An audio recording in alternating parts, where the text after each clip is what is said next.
Hello guys, welcome back to my YouTube channel Rafi sir account. इस channel पे मैं आपको बीकॉम लखनऊ यूनिवर्सिटी के लिए फाइनेंशियल अकाउंटिंग की सारी वीडियो प्रोवाइड करने वाले हैं। एक क्रैश कोर्स स्टार्ट करने जा रहे हैं आज से, जिसमें मैं सारे चैप्टर्स अकाउंट के कवर करेंगे, सारे क्वेश्चन इंपॉर्टेंट क्वेश्चन कवर करेंगे, एक एक क्वेश्चन का डिस्क्रिप्शन देंगे, उसकी journal entry, ledger, calculation, working, whatever जो भी कुछ होगा। बस शर्त यह है कि आप थोड़ा सा मेरा साथ दें, मेरे इस चैनल को थोड़ा सा प्रमोट करें ताकि आपको पूरी की पूरी वीडियो मिल जाए। और एक बहुत इंपॉर्टेंट बात, ये मैंने सर्च किया है यूट्यूब पे, अभी तक किसी भी यूट्यूबर ने या किसी भी टीचर ने लखनऊ यूनिवर्सिटी के लिए फाइनेंशियल अकाउंटिंग की कोई भी क्लासेस नहीं डाली है, ना कोई आपको चैप्टर मिलेगा। दूसरी यूनिवर्सिटी से रिलेटेड मिल जाएगा, लेकिन आपको लखनऊ यूनिवर्सिटी के सिलेबस के अकॉर्डिंग नहीं मिलेगा। तो आइए, मेरी पहले आपसे सिर्फ थोड़ा सा सपोर्ट की रिक्वेस्ट है। तो आज हम आपको एक क्रैश कोर्स में पहला चैप्टर उठा रहे हैं, जिसका नाम है हायर परचेज सिस्टम। चलिए मेरे साथ देखिए, ये हायर परचेज सिस्टम एग्जैक्टली क्या चीज होता है, इसकी मीनिंग क्या कहती है, क्या मामला है। Before starting the explanation of concept of higher purchase system, मैं आपको बताना चाहता हूँ ये एग्जिस्ट कैसे हुआ, ये आया कैसे। देखिए, जब आप अपना बिजनेस करेंगे तो आपको कुछ ऐसी टेक्निक ढूंढनी पड़ेगी, एक ऐसा अपना तरीका ढूंढना पड़ेगा जिससे आप ज्यादा माल बेच पाएं, बिजनेस को ग्रो कर पाएं। यानी कि आप यूं सोचेगा आपने एक दुकान खोल ली या एक बिजनेस स्टार्ट कर दिया और उसमें बैठे रहे, माल खरीदे बेचे और बिजनेस करें, तो आप बस खा कमा पाएंगे, मतलब काम चलाओ काम हो जाएगा, थोड़ी सी अर्निंग हो जाएगी। लेकिन आपको ज्यादा अगर कमाना होगा तो आपको टेक्निक ढूंढनी पड़ेगी, कुछ यूनिकनेस ढूंढना पड़ेगा जिससे आपका बिजनेस ग्रो कर पाए। तो इसी रेस्पेक्ट में मैं आपको छोटा सा एक कॉन्सेप्ट समझाना चाहता हूं कि ये हायर परचेज सिस्टम एग्जिस्ट कैसे हुआ। आप ध्यान से मेरी बात समझें। देखिए, जब ये बिजनेस की शुरुआत हुई थी, या शुरुआत से थोड़ा पहले की अगर बात की जाए, तो सबसे पहले बार्टर सिस्टम हुआ करता था। बार्टर सिस्टम मतलब एक्सचेंज प्रणाली। ये बार्टर सिस्टम कहता था कि एक सामान के बदले में दूसरा सामान मुझसे बदल लो।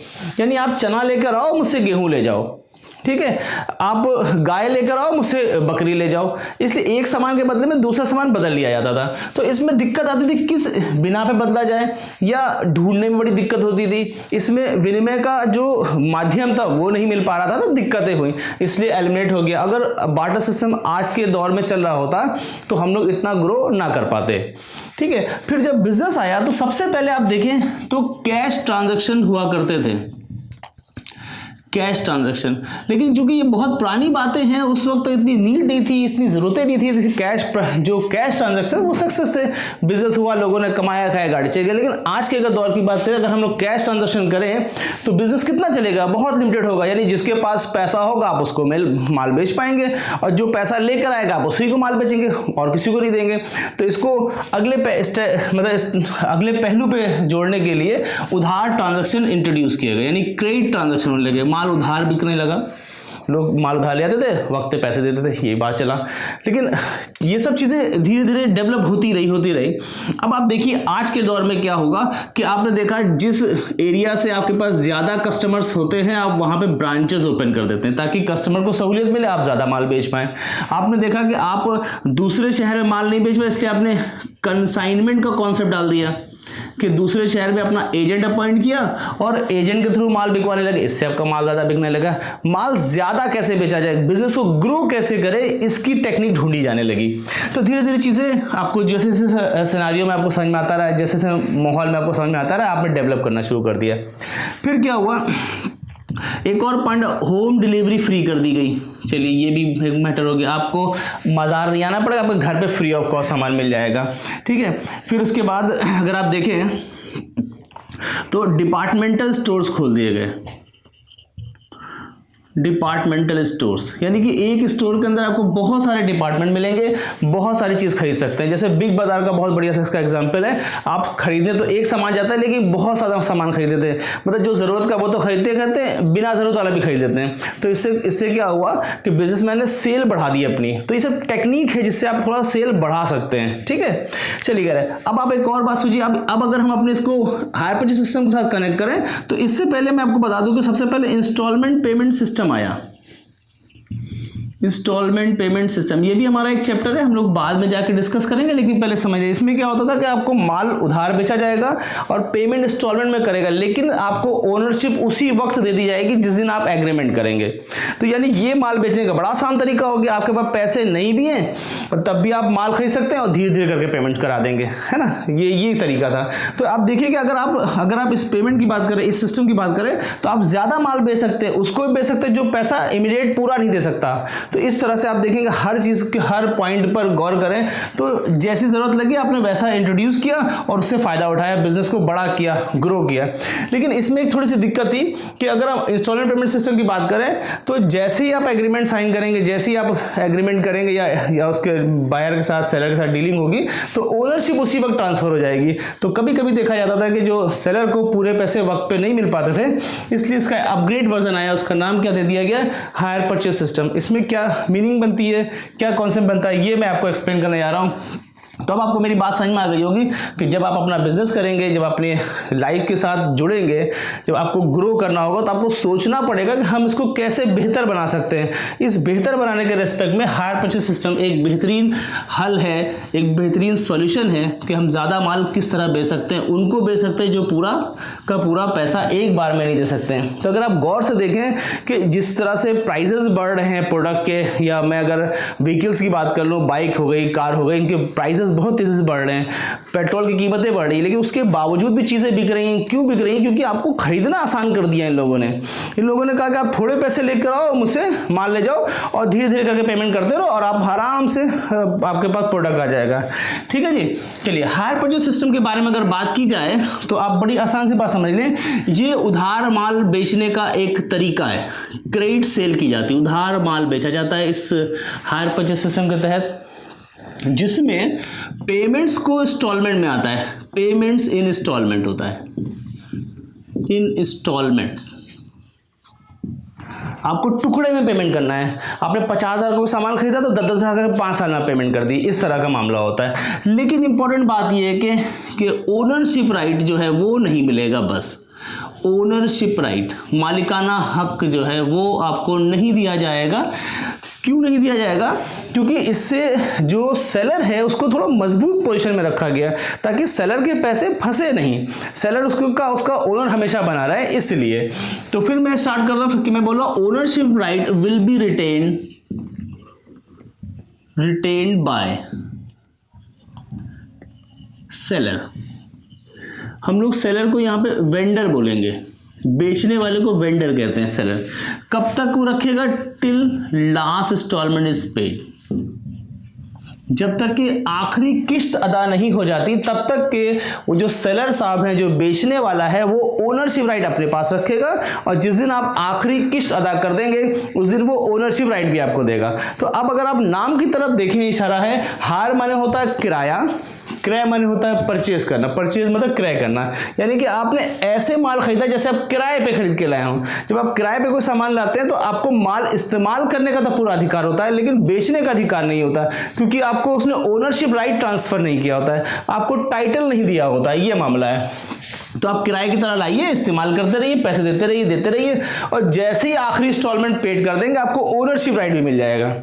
इसका मतलब ये हुआ कि आप जो प्रोडक्ट खरीदेंगे, जो व्हीकल खरीदेंगे, जो सामान खरीदेंगे, आप उसको खरीद लाएंगे, इस्तेमाल कर सकते हैं, यूज कर सकते हैं, लेकिन बेच नहीं सकते क्योंकि आपके पास बेचने का अधिकार नहीं होता, आप उसके ओनर नहीं बनाए जाते। ओनर ऑल द टाइम कौन रहता है? सेलर रहता है। इसका मतलब ये भी बनता है कि जैसे ही आप पेमेंट में डिफॉल्ट करेंगे और जो सेलर है वो रिप्रोसेस कर लेगा उस अपने चीज को, अपने सामान को वापस अपने अधिकार में ले लेगा, ताकि आप उसे बेचने वाली स्थिति में ना पहुंच पाए। तो एक सबसे इंपॉर्टेंट पॉइंट है कि हायर परचेज सिस्टम में उधार माल बेचेंगे, पेमेंट इंस्टॉलमेंट में आएगा, और मजबूत पॉइंट यह है कि आपको ओनरशिप राइट नहीं दिया जाएगा। इंस्टॉलमेंट पेमेंट सिस्टम से कंपेयर करें अगर इस बात को, तो वहां पे ओनरशिप राइट भी मिल जाता है, यहां ओनरशिप राइट नहीं मिलेगा।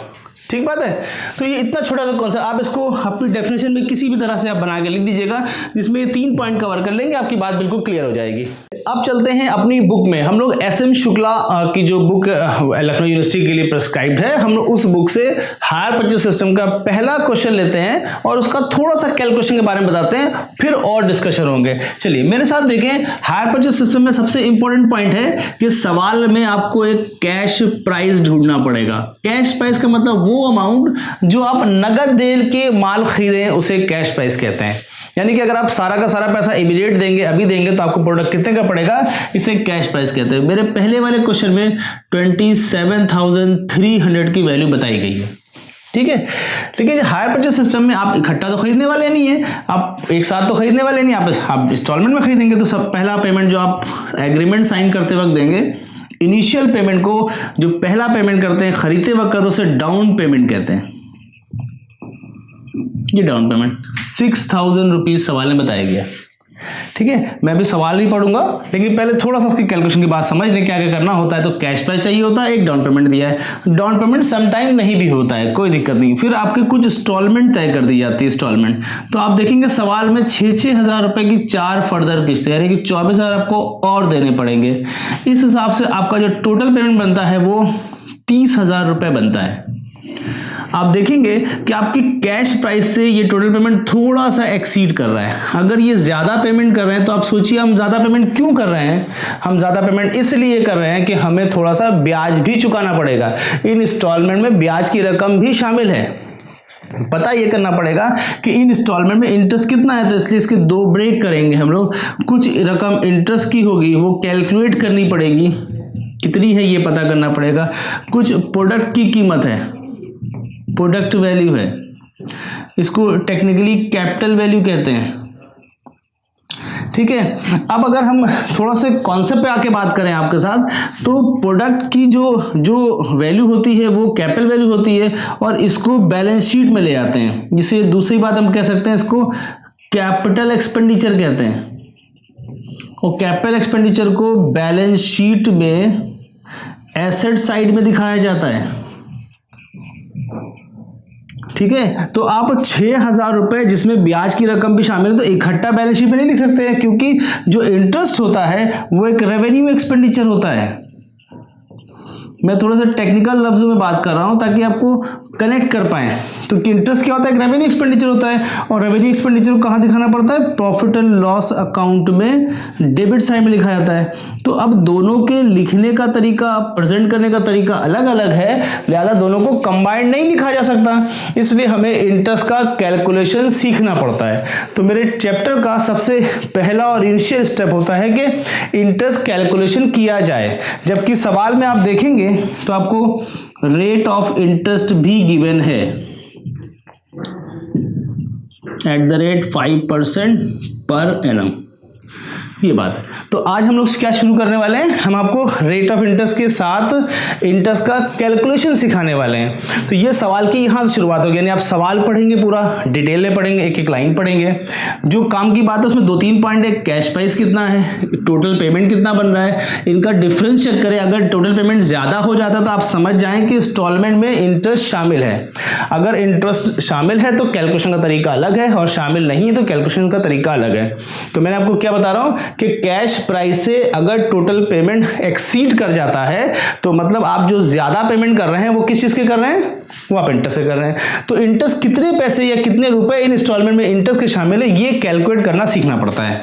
तो जिसमें आप क्यों सीखना पड़ता है यही बात मैं क्लियर कर देता हूं, क्योंकि इंटरेस्ट जो है वो एक रेवेन्यू एक्सपेंडिचर है, और रेवेन्यू एक्सपेंडिचर को प्रॉफिट एंड लॉस अकाउंट में डेबिट किया जाता है। हम उसको बैलेंस शीट में नहीं लिख सकते, या उसको जोड़ के इकट्ठा नहीं लिख सकते, इसे अलग लिखना पड़ता है। तो आपको इंटरेस्ट की रकम अलग चाहिए होती है। दूसरी बात, इसमें कुछ पैसे तो हम प्रोडक्ट के भी पेमेंट कर रहे हैं, तो जो प्रोडक्ट की पेमेंट कर रहे हैं वो कैपिटल एक्सपेंडिचर होता है, और कैपिटल एक्सपेंडिचर को बैलेंस शीट में एसेट साइड में दिखाते हैं। तो अब दोनों को जब अलग अलग लिखा जाता है तो रकम भी अलग अलग चाहिए होगी। तो हमें इस इंस्टॉलमेंट में से इंटरेस्ट कितना है ये कैलकुलेट करना पड़ता है। तो अगले स्टेप पे जो हम लोग जाएंगे, जो मेरा अगला स्टेप यहाँ जुड़ेगा, वो कैलकुलेशन ऑफ इंटरेस्ट के लिए आएगा। ठीक है। और जब हम लोग इंटरेस्ट का कैलकुलेशन कर लेंगे तो परचेजर की बुक में 2 काम करने हैं, उसकी जर्नल एंट्री बनानी है और लेजर बनाने सीख रहे हैं। फिर वेंडर की बुक में जाना है और उसकी जर्नल एंट्री बनानी है और उसके लेजर बनाने हैं, यानी कुल मिला के 5 काम सीखने हैं हम लोगों को। इंटरेस्ट निकालेंगे, सबसे पहला पॉइंट। दूसरा पॉइंट, परचेजर की बुक में जाएंगे, जर्नल एंट्री और लेजर बनाएंगे। फिर वेंडर की बुक में जाएंगे, जर्नल एंट्री और लेजर बनाएंगे। यानी एक पूरा कंप्लीट सवाल को करने के लिए आपको 4-5 चीजें सीखनी पड़ेंगी। तो अब हम अगला स्टेप हमारा जो है वो कैलकुलेशन ऑफ इंटरेस्ट है। कैलकुलेशन ऑफ इंटरेस्ट की अगर बात की जाए तो सबसे पहले आपको एक फॉर्मेट बनाना है। आप मेरा फॉर्मेट देख लें। इसमें सबसे पहले एक हमें थोड़ा चौड़ा सा कॉलम चाहिए जिसमें डिटेलिंग करेंगे, यहाँ पे अमाउंट लिखेंगे, इंटरेस्ट और कैपिटल वैल्यू, तो इसमें दोनों चीज निकल आएंगी। अच्छा, ये मेरा एक अपना तरीका है इंटरेस्ट कैलकुलेट करने का। अगर बुक में देखेंगे तो डिफरेंट तरीके से लिखा होता है, आप मेरा तरीका फॉलो करें, बड़ा आसान सा तरीका है। चलिए सुनिए भाई ध्यान से। पहला पॉइंट है कि हमें कैश प्राइस के साथ शुरू करना है। सबसे पहले कैश प्राइस चाहिए होगा, ठीक है।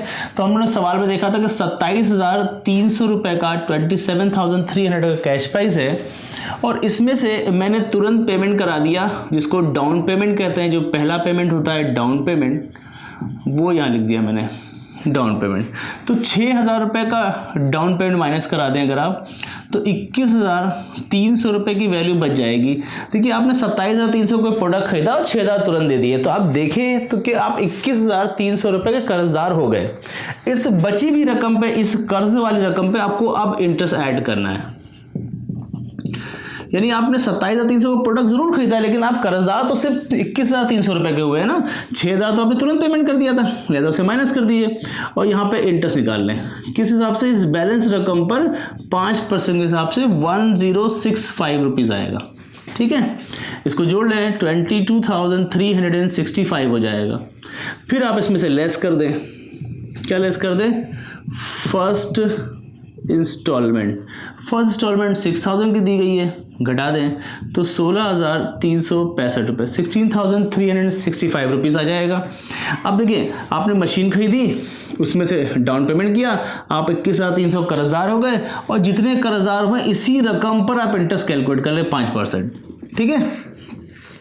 फिर जो इंटरेस्ट आएगा उसे आपको ऐड करना है, प्लस कर ले तो आप 22,365 पहुंच जाएंगे। फिर आप पेमेंट कर दें तो माइनस कर दें। फिर इस बची हुई रकम पे सेकेंड ईयर का इंस्टॉलमेंट का इंटरेस्ट ऐड कर लें। Add interest at the rate 5%। तो बची हुई रकम का इसका आप इंटरेस्ट निकालेंगे, इसका इस वैल्यू का इंटरेस्ट निकालेंगे, 818 आएगा 5% कैलकुलेट करने पे, तो 17,183 हो जाएगा, ये टोटल आ जाएगा। फिर आप इसमें से लेस कर दें। क्या लेस कर दें? सेकेंड इंस्टॉलमेंट, ठीक है। 6,000 रुपये की आपके सेकेंड इंस्टॉलमेंट भी 6,000 रुपये की, तो 11,183 बच जाएगा यहाँ पर, ठीक है भाई, ये हो गया। इस बची हुई रकम का फिर इंटरेस्ट निकाल लें, ठीक है। मतलब एक ही प्रोसेस है जिसे आपको धीरे धीरे फॉलो करना है और करते करते आप भी इसे सीख जाएंगे। तो ये 559 आएगा, आंसर पॉइंट में आएगा, आप राउंड फिगर में लिखेंगे 11742, ये बचेगा। फिर आप तीसरी किस्त भी पेमेंट कर देंगे, थर्ड इंस्टॉलमेंट पेमेंट कर देंगे, ठीक है। 6,000 रुपये की थर्ड इंस्टॉलमेंट पेमेंट हो जाएगी, तो कितना आएगा? 5742, ओके। और फिर आप वापस क्या करेंगे? इंटरेस्ट ऐड करेंगे। लेकिन अब जब आखिरी इंस्टॉलमेंट का, यानी चौथी जो आखिरी इंस्टॉलमेंट है, जब आप उसका इंटरेस्ट निकालेंगे तो आप परसेंटेज से कैलकुलेट नहीं करेंगे, मेरी बात समझ लें, क्योंकि आपके 5742 पे बचे हैं और आपको पता है कि आखिरी इंस्टॉलमेंट 6,000 की पेमेंट होनी है। इस 6,000 में से इसको माइनस कर दें, जो पैसे बचेंगे वो जो एक्स्ट्रा पैसे हैं वो आपका इंटरेस्ट हो जाएगा। यानी कि मैं इसको निकाल रहा हूँ 6,000 माइनस 5742 करके। और अगर आप रेट के अकॉर्डिंग यहाँ कैलकुलेट करेंगे, कुछ पैसे कम ज़्यादा हो सकते हैं, इसलिए आखिरी इंस्टॉलमेंट का जो इंटरेस्ट है वो बैलेंसिंग करके निकाला जाता है, यानी 6,000 में से इसको घटा के निकाला जाएगा। मैं फिर से दोहरा रहा हूँ, मेरी बात समझ लें कि जब आपने तीसरी इंस्टॉलमेंट का पेमेंट कर दिया तो 5742 रुपये बचे, जबकि चौथी इंस्टॉलमेंट सिर्फ 6,000 रुपये पेमेंट करनी है। तो आपको पता चल जाएगा कि 5742 के बदले में अगर 6,000 देने हैं तो 258 रुपये जो एक्स्ट्रा है वही तो इंटरेस्ट है। तो मेरा आपसे रिक्वेस्ट ये है कि आखिरी इंस्टॉलमेंट का जब आप इंटरेस्ट कैलकुलेट करें तो परसेंटेज से कैलकुलेट ना करें, बैलेंस से करें। और फिर लास्ट में लेस कर दें फाइनल इंस्टॉलमेंट 6,000 रुपये की, और आंसर हो जाएगा नील। काम खत्म। यहाँ पर दोहराते हैं, वापस चलते हैं। तो शुरुआत कहाँ से करें? हमेशा कैश प्राइस से, उसमें से पेमेंट करते जाए। देखिए जहां जहां मैंने पेमेंट किया वहां मैंने माइनस किया है, और इंटरेस्ट हमेशा हमने क्या किया, प्लस किया। Interest add payment minus, interest add payment minus, और आखिरी में ये क्या हो जाएगा, जीरो हो जाएगा। ठीक है, तो कैश प्राइस लिया, डाउन पेमेंट माइनस किया, तो आप 21,300 कर्जदार हो गए। जितना बैलेंस बचेगा आप इसका इंटरेस्ट निकाल लें, बची हुई रकम ऐड कर लें, इसमें से इंस्टॉलमेंट का माइनस कर दें, इंस्टॉलमेंट माइनस करें, फिर पैसे बच जाएंगे, जो पैसे बचे उस पर इंटरेस्ट फिर लगा दें, फिर एक रकम आ जाएगी, इंस्टॉलमेंट माइनस कर दें, फिर ये रकम बचेगी, इसका इंटरेस्ट कैलकुलेट कर लीजिए, ये इसका 5% इंटरेस्ट है, फिर पेमेंट कर दें, और फिर आपका बैलेंस बच जाएगा। लेकिन आखिरी इंस्टॉलमेंट का जो इंटरेस्ट है वो परसेंटेज से ना कैलकुलेट करके डिफरेंस से निकालें, इसमें से घटा के निकाल लें, आपका आंसर आ जाएगा। चलिए अब इन दो कॉलम की बात करते हैं जल्दी से। तो जहां जहां पेमेंट किया है वहां से इस पहली इंस्टॉलमेंट में इंटरेस्ट नहीं है, ये पूरे के पूरे कैपिटल के पैसे हैं। ठीक है, क्योंकि हमने जो इनिशियल पेमेंट किया था ये तुरंत दिया था, इसमें कोई ब्याज नहीं है। फिर हमने देखिए यहाँ पेमेंट किया, ये पेमेंट देख रहे हैं 6,000 का फर्स्ट इंस्टॉलमेंट पेमेंट किया, इस पे 1065 इंटरेस्ट दिया, तो 4935 इंस्टॉलमेंट के, यानी कि मेरी टोटल इंस्टॉलमेंट जो है वो 6,000 रुपये की बनी थी। यानी इसमें से 1,065 ब्याज वाले या वाला इंटरेस्ट यहाँ रखेंगे, तो इसमें से इसको घटा देंगे, ये निकल आएगा। सिंपली दूसरा पेमेंट आपने देखिए यहाँ पर किया, इसमें 818 रुपये इंटरेस्ट के दिए, तो 5182 प्रोडक्ट की कीमत होगी। सिमिलरली तीसरा इंस्टॉलमेंट आपने यहाँ पेमेंट किया, जिसमें 559 रुपीज़ आपने इंटरेस्ट के दिए हैं या ले, और इसमें 5441 आपका कैपिटल वैल्यू हो जाएगा, और आखिरी इंस्टॉलमेंट यहाँ पेमेंट की, इसमें 258 आपका इंटरेस्ट है, तो 5742 जो है वो आपका क्या हो जाएगा, कैपिटल प्राइस। और अगर हम इन पांचों आइटम को जोड़ें या पांचों फिगर्स को जोड़ें तो ये रकम 27,300 रुपये ही आनी चाहिए। और अगर कैलकुलेट हो जाती है तो इससे पता चल जाएगा आपका कैलकुलेशन बिल्कुल दुरुस्त है। आगे बात समझ में, तो इंटरेस्ट कैलकुलेशन बड़ा आसान है, एक चीज़ जोड़नी है घटाना है, एक जोड़ना है घटाना है, धीरे धीरे स्टेप बाय स्टेप चलाएं। अब अगली वीडियो में हम आपको इसका इसी सवाल का जलन, मैं सवाल को बहुत डिटेल में पढ़ता हूँ, एक एक लाइन के बारे में आप समझिए, उसके बावजूद भी अगर कुछ ना समझ में आए तो दोबारा पढ़ लें, दोबारा वीडियो देख लें। जब तक सवाल क्लियर नहीं तो आप सॉल्यूशन नहीं कर सकते। लैंग्वेज आपको पकड़ना पड़ेगा, राइटर क्या कहना चाहता है या एग्जामिनर क्या पूछ रहा है सवाल, ये बहुत ज़रूरी है। दूसरी बात, जिन स्टूडेंट के पास ये क्वेश्चन नहीं है, इस क्वेश्चन का डिस्क्रिप्शन में आपको पूरा लिखा हुआ मिल जाएगा, तो आप वहां से भी देख लेंगे। चलिए मैं सवाल स्टार्ट करता हूं। ये एसएम शुक्ला की बुक से हायर परचेज का पहला क्वेश्चन है, जिसमें लिखा है उन्होंने, a firm of coal merchant purchase a wagon और हायर परचेज सिस्टम। वैगन एक मालगाड़ी टाइप का व्हीकल होता है, उसको कहते हैं। कोल मर्चेंट एक कोयले की जो काम करते हैं उनकी बात हो रही है। उसने एक हायर परचेज पर क्या खरीदा, एक वैगन खरीदा है। Payment is to be made in a period of 4 year, 4 साल के पीरियड में इसका पेमेंट करना है। ठीक है, यानी पेमेंट 4 साल तक करते रहना धीरे धीरे। और जिसमें आगे लिखते हैं 6,000 was payable on delivery on 1 जनवरी 2012। ठीक है, तो यहाँ पे 1 अप्रैल कर लीजिए, क्योंकि हमारे पास पुरानी बुक है, आप नई बुक में 1 अप्रैल 2012 होगा। तो एक 6,000 का पेमेंट डिलीवरी टाइम करना, जिसे डाउन पेमेंट कहते हैं। And the balance by annual instalment of 6,000 each on 31 March. यानी कि जो बाकी पैसे बचेंगे वो आपको इस 4 इंस्टॉलमेंट में 31 मार्च को पूरे करने हैं। 6,000 रुपए की ईच किस्त, इसकी जो इंस्टॉलमेंट है या किस्त है वो इस तरह से होगी। The higher vendor charge 5% per annum interest on yearly balances. तो जो इंटरेस्ट चार्ज किया जाएगा वो 5% है। मैंने पिछले वीडियो में जब हमने इसका इंटरेस्ट कैलकुलेशन सिखाया था, मैंने कहा था कि आपको सवाल ने 5% इंटरेस्ट दिया है, तो आप पहले ये सवाल करें, जब स्टार्ट हो जाएगा ये इसका जलंटी वगैरह, उससे पहले आप इंटरेस्ट का कैलकुलेशन एक बार देख लीजिएगा या सामने रख लीजिएगा, तो बहुत अच्छा रहेगा। तो अगली लाइन लिखते हैं, the cash price of the wagon was on delivery was ₹27,300। यानी कि जिस टाइम अगर आप कैश पैसे देकर अगर वैगन खरीदेंगे तो 27,300 रुपये होगा, ये कैश प्राइस हो जाएगा। डेप्शन at 10% per annum on diminishing balance method was charge every year. हर साल 10% डेप्रिसिएशन चार्ज करना है डिमिनिशिंग बैलेंस मेथड, यानी घटती हुई क्रम वाली पद्धति पे, यानी घटा के रिड्यूस करते करते आपको डेप्शन चार्ज करना है। पास necessary journal entries in the book of both the party. दोनों पार्टी की बुक में जर्नल एंट्री पास करनी। दोनों पार्टीज का मतलब परचेजर की बुक में भी और वेंडर की बुक में भी। एक पॉइंट हो गया। Right up the amount in the hire purchaser book and show the amount of wagon would appear in the balance sheet of various year। तो ये पॉइंट हम लोग स्किप कर देंगे, बैलेंस शीट बाद में सीखने का पॉइंट होता है। आज हम लोग सिर्फ जर्नल एंट्री सीखेंगे। तो हम लोग परचेजर की बुक में कैसे जर्नल एंट्री पास करते हैं, उसको ऑर्डर क्या होता है, अमाउंट क्या होता है, किस तरह से लिखते हैं, या आप एग्जामिनेशन में जब आप कॉपी लिखेंगे तो कैसे लिखेंगे, इस तरह से मैं उसको डिस्क्राइब करने जा रहा हूँ। तो चलिए मेरे साथ बोर्ड पे मैंने जर्नल एंट्री पहले से मेंटेन करके रखी हुई है। यहाँ पे देखें, ध्यान से बिल्कुल एक एक चीज़ बिल्कुल क्लियर कर लें। पहला पॉइंट ये कि जब आप क्वेश्चन लिखना शुरू करेंगे तो आपका फॉर्मेट बहुत स्ट्रांग होना चाहिए, क्योंकि बहुत सारे जो एग्जामिनर हैं, बहुत सारे एग्जामिनर जो हैं वो प्रॉपरली कॉपी रीड नहीं करते, वो प्रेजेंटेशन देखते हैं। और अकाउंटिंग जो है वो प्रेजेंटेशन का काम है, वो आंसर ओरिएंटेड का काम नहीं कि आंसर खाली निकालने उससे हो जाएगा। तो आप मेरा प्रेजेंटेशन देखें, सबसे टॉप पे एक लाइन खींचेंगे और जिसमें हम लोग क्या लिखेंगे, in the books of hire purchaser, यानी हायर परचेजर की बुक में काम करें उसका यहाँ पे नाम लिखा जाएगा। अगर नाम अवेलेबल होगा तो हायर परचेजर के साथ में आप नाम भी लिख देंगे, या नाम के साथ हायर परचेजर भी लिख देंगे, दो काम करेंगे। फिर हम लोग जर्नल एंट्री बनाने जाएंगे, तो मैंने यहाँ पे देखिए जर्नल एंट्री लिखा है, लाइनें स्केल पेंसिल की मदद से बिल्कुल सीधी सीधी खींचनी है। मैंने इसलिए डिफरेंट इंक इस्तेमाल की, इसलिए ताकि आपको बिल्कुल साफ साफ बात समझ में आ जाए। चलिए अब स्टार्ट करते हैं। स्टार्ट करने से पहले आप जो मेरा इंटरेस्ट कैलकुलेशन था वो आप उसको सामने रख लें। तो पहली एंट्री जो इंटरेस्ट कैलकुलेशन वो 27,300 की थी, वो वैगन परचेज करने की एंट्री है। तो आप परचेजर की बुक में काम कर रहे हैं, परचेजर के पॉइंट ऑफ व्यू से सोच रहे हैं। ऊपर यहाँ पे लिखने का मतलब ही होता है कि आपको परचेजर के पॉइंट ऑफ व्यू से बात करनी है, उसकी पॉइंट ऑफ व्यू से बात समझनी है।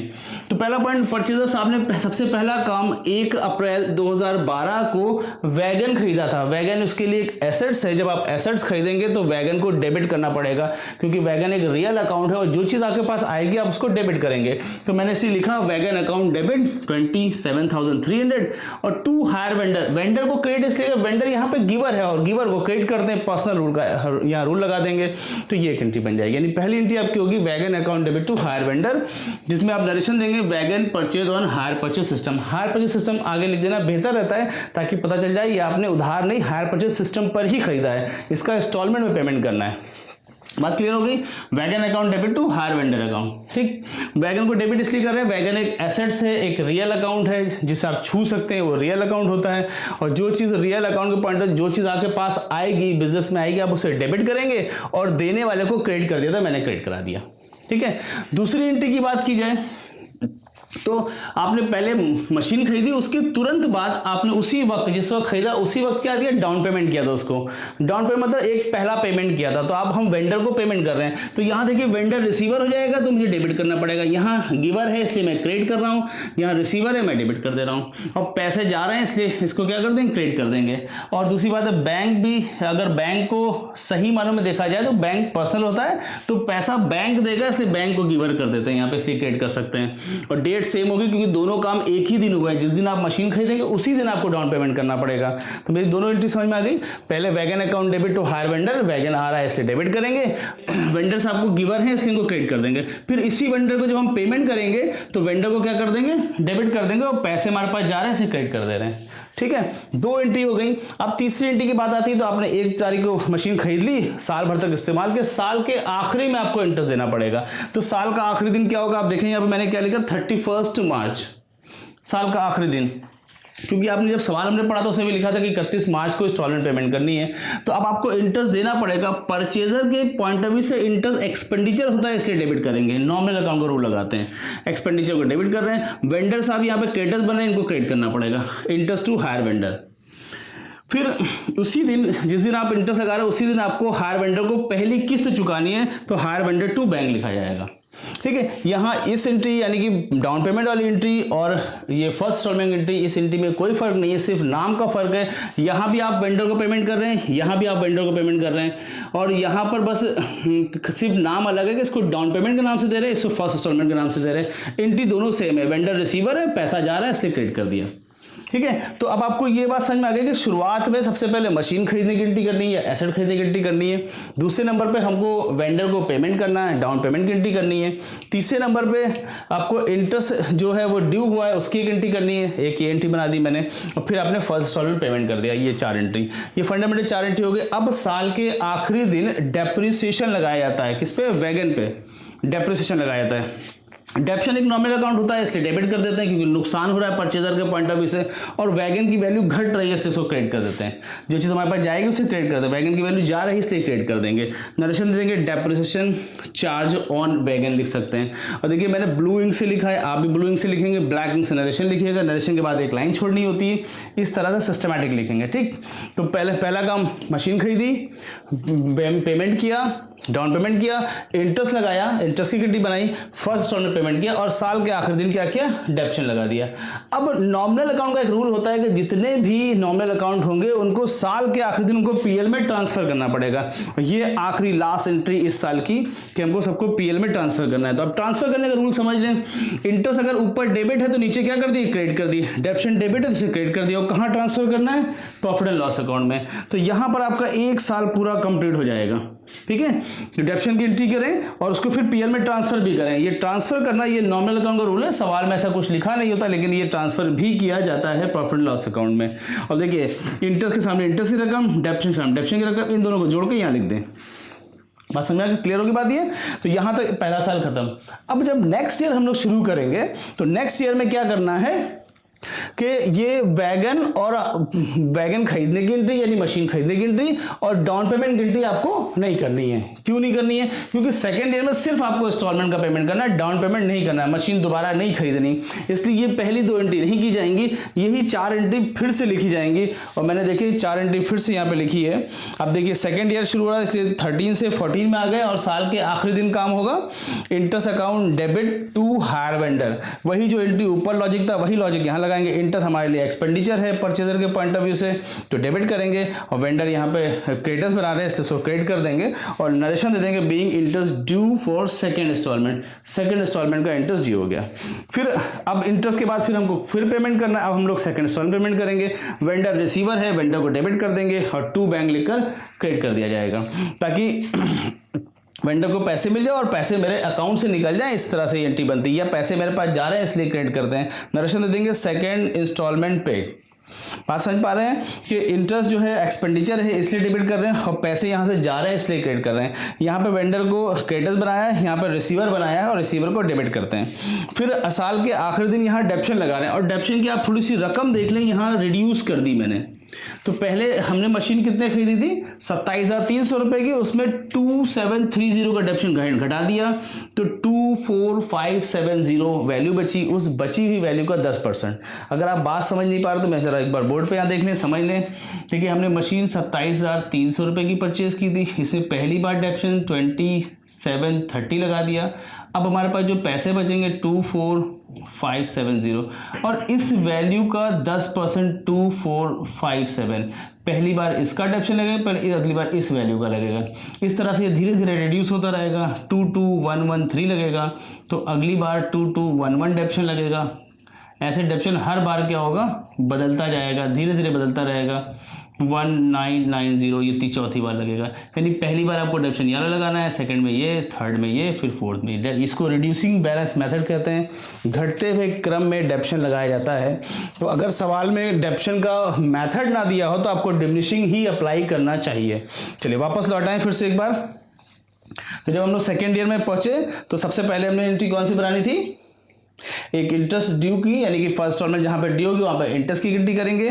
फिर हम लोग एक पेमेंट करेंगे, सेकंड इंस्टॉलमेंट का पेमेंट गिनती करेंगे, फिर डेप्शन लगा देंगे और फिर इसको पीएल में ट्रांसफर किया जाएगा। तो कंटिन्यू कर रहे हैं हम आप आगे। चलिए उसके बाद ये प्रॉफिट एंड लॉस अकाउंट में नॉमिनल अकाउंट को ट्रांसफर किया जाएगा, जैसे पहले साल में किया था, सेकंड ईयर में वही काम करेंगे। फिर देखिए फिर वही 4 एंट्री बनेंगी 1 2 3 4। पहले इंटरेस्ट ड्यू करेंगे या थर्ड इंस्टॉलमेंट के लिए इंटरेस्ट खर्चा है, डेबिट करेंगे, वेंडर को क्रेडिट कर देंगे। फिर वेंडर को पेमेंट कर दिया जाएगा, थर्ड इंस्टॉलमेंट पे नरेशन दे देंगे। फिर डेप्शन लगाएंगे 2211 थर्ड वाला डेप्शन लगा देंगे डिमिनिशिंग वाले मेथड के हिसाब से। फिर पीएल में ट्रांसफर कर दिया जाएगा इसको। आखिरी में फिर चौथा साल शुरू होगा, ईयर बदलते जाएंगे, जहां से ईयर बदलेंगे आप देख लें। आप 15 हो गया, आप 4th ईयर पहुंच रहे हैं तो फिर इंटरेस्ट लगाएंगे, पेमेंट करेंगे, डेप्शन लगाएंगे, पीएल में ट्रांसफर कर देंगे। रकम अभी आप चेक कर लें, सारी बातें बिल्कुल एक जैसी, मतलब कुल मिला के शुरुआत की 6 एंट्री ध्यान से समझ लीजिए, वही उसके बाद 4-4 एंट्री बार बार बदलते चले जाइए और रकम चेंज करते रहेंगे, बस ये आपका आंसर रेडी हो जाएगा। तो मैं समझ रहा हूँ कि आपको बात क्लियर हो रही है। इससे पहले कि ये वीडियो खत्म हो, मैं आपको एक बात बता दूं, यूं वीडियो में देख के बड़ा अच्छा लगता है, मैं लिख देता हूँ, आपको समझ में आ रहा है, लेकिन बेहतर ये कि आप इसको पहले अपनी हैंडराइटिंग से अपनी कॉपी में लिखें। जब आप लिखेंगे तो कुछ गलतियां होंगी, उसको सीखने मिलेगा, उसको फिर रेक्टिफाई कर लें, और जब प्रैक्टिस करें, कई बार 1-2 बार सवालों को लेकर प्रैक्टिस करें, तब आप बेहतर सीख पाएंगे। प्रैक्टिस ही मुद्दे की बात है, बिना प्रैक्टिस के आप खाली वीडियो देख के नहीं सीखते, तो कॉपी में लिख लें। और अगर किसी को कोई दिक्कत आती है तो वो मुझे व्हाट्सएप नंबर है, मेरा कॉलिंग नंबर दिया हुआ है, आप अगर देखेंगे सब डिस्क्रिप्शन मिल जाएगा, और मुझे कॉल करें, किसी भी टाइम कॉल से पूछ सकते हैं। और अगर कोई जो लखनऊ में स्टूडेंट रह रहे हैं वो आके मिल सकते हैं, बात कर सकते हैं। इसमें हायर परचेजर की बुक में लेजर बनाना सीखना है, और लेजर बनाना बड़ा आसान काम होता है, जर्नल एंट्री को देखकर लेजर बनाना है। बस आप मेरी वीडियो को लगातार फॉलो करते रहिए, मैं आपको बड़ी आसानी से बात सिखा दूंगा, बहुत आसान चीज होती है। तो वीडियो को बहुत डिले ना करते हो, बहुत जल्दी से हम आपको बोर्ड पे ले चलते हैं, जहाँ पे आपको लेजर बनाना सिखाएंगे। चलिए मेरे साथ देखें। तो सबसे पहला और बहुत इंपॉर्टेंट पॉइंट है कि आप फॉर्मेट बहुत बढ़िया सा बनाएं। फॉर्मेट, लाइन खींचने का तरीका, क्या लिखना है, कैसे लिखना है, किस तरह लिखना है, ये बहुत इंपॉर्टेंट होता है। मैंने पहली वीडियो में भी ये बात कही थी कि आपको जो प्रेजेंटेशन है वो मायने रखता है। आपने आंसर क्या निकाला है वो एक सेकेंडरी मैटर, लेकिन प्रेजेंटेशन बहुत इंपॉर्टेंट है। First impression is the last impression के कॉन्सेप्ट पे आप काम करें। देखिए सबसे पहला काम, in the book of hire purchaser आप लिखेंगे। आपको हायर परचेजर की बुक में आप काम करने आ रहे हैं, इसलिए in the book of hire purchaser लिखेंगे। हम लोग आज वैगन अकाउंट बनाएंगे। अब एक सवाल ये पैदा होता है कि लेजर में कौन कौन से लेजर या कौन कौन से अकाउंट खोलने हैं, ये तय करना होता है। देखिए जितनी भी जर्नल एंट्री बनाते हैं उसी को देख के लेजर बनाया जाता है, लिहाजा आपको वही सारे लेजर यूज करने जो जर्नल एंट्री में आप यूज किए हैं, ठीक है। दूसरी बात यह है कि आप बैंक का और प्रॉफिट एंड लॉस अकाउंट का जो अकाउंट होता है उसको छोड़कर बाकी सारे अकाउंट खोलने पड़ते हैं। अगर सवाल में एग्जामिनर ने या आपकी एग्जाम जो पेपर में अगर सवाल में लिखा हो कि ओपन नेसेसरी अकाउंट, तो आप बैंक का अकाउंट छोड़ दें और पीएल का अकाउंट छोड़ दें, बाकी सारे अकाउंट आपको खोलने पड़ेंगे। मिसाल के तौर पर अगर मैं हायर परचेजर की बुक में बात करूँ तो वेंडर अकाउंट आपको खोलना है, वैगन अकाउंट खोलना है, इंटरेस्ट अकाउंट खोलना है और डेप्रिसिएशन अकाउंट खोलना है। कुल मिला के अभी फिलहाल पहले क्वेश्चन के पॉइंट ऑफ व्यू से ये 4 अकाउंट खोलने सीखने पड़ेंगे। तो मैं जल्दी से आपको वैगन अकाउंट बनाना सिखाने जा रहा हूं, तो मेरे साथ यहां पर देखें और जर्नल एंट्री आप सामने रख लें, ताकि जर्नल एंट्री देख के ही बनाया जाता है। तो मैंने पहली एंट्री आपको जो की थी 1 अप्रैल को जो जर्नल एंट्री थी उसमें मैंने लिखा था कि 1/4/2012 में आपने वैगन खरीदा है, और वो भी किससे खरीदा है, हायर वेंडर से खरीदा है, इसलिए यहाँ पे हायर वेंडर लिखा जाएगा। और अगर आप एंट्री चेक करें तो आपने लिखा था wagon account debit to hire vendor, तो वैगन अकाउंट में टू हायर वेंडर लिखा जाएगा और रकम होगी 27,300। ये सबसे पहली एंट्री यहाँ शुरू करेंगे। और ये एक मशीन अकाउंट है, जैसा आपने 11-12 में डेप्रिसिएशन अकाउंट बनाते हुए मशीन अकाउंट मेंटेन किया, बिल्कुल वैसे ही बनता है, कुछ एक्स्ट्रा नहीं होगा। फिर आपने मशीन खरीद के लाए या वैगन खरीद के लाए, किससे लाए, वेंडर से खरीद के लाए, उधार लाए, इसलिए यहाँ पे लिखा। और साल के आखिरी दिन यानी कि 31 मार्च 12 को आप इस पर डेप्रिसिएशन लगा देंगे, तो यहाँ पे बाय डेप्रिसिएशन लिखना होगा आपको, ठीक है। कितना लगाएंगे, 10% कुल अमाउंट का, यानी इस अमाउंट का 10% डेप्रिसिएशन लगना है, वो यहाँ लिख देंगे।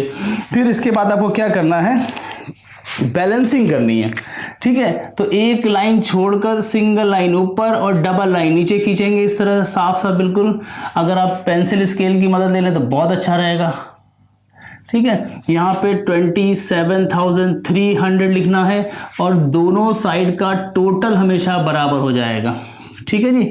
तो आमने सामने पहले आपने टू वेंडर करके मशीन खरीदी है और बाय डेप्शन करके उसका डेप्शन चार्ज कर दिया है, और साल के आखिरी दिन इसका आपको बैलेंस से निकालना है, ठीक है जी। तो 31 मार्च को आप इसका बैलेंस निकालेंगे, 31 मार्च 12 by balance CD, balance carry down करेंगे। अच्छा, बैलेंस में क्या होता है, 27,300 का टोटल है, इतने पैसे डेप्रिशिएट हो गए, तो जो पैसे बचे माइनस करके 24,570 यहाँ लिख देंगे। यानी इस टोटल में से इसको माइनस कर देंगे, ये बच जाएगा। फिर इसको आप चुपचाप नीचे उतारना है, एक लाइन छोड़कर लिखें, साफ साफ लिखें, क्योंकि आप एक अकाउंट में कई सालों की अकाउंटिंग कर रहे हैं इसमें। तो टू बैलेंस BD, वहाँ से कैरी डाउन होगा, यहाँ पर ब्रॉड डाउन किया जाएगा। तो 24,570, जितनी रकम CD होगी उतनी रकम BD की जाएगी, जितना रकम आगे ले आएंगे उतना आगे लाएंगे। और फिर अगले साल 31 मार्च, एक यहाँ गलती छोटी सी, यहाँ पर 13 साल के आखिरी दिन डेप्शन लगता है, यहाँ पे 13 होगा तो यहाँ 14 कर दिया जाएगा। तो बाय डेप्रीसिएशन, फिर अगले साल फिर डेप्शन लगेगा। एक एनुअल खर्चा होता है, ये एनुअल डेप्शन होता है। तो अब इस बैलेंस का 10% फिर डेप्शन लगा दें, 2457, और फिर इसी तरह से इसको बैलेंस कर लें।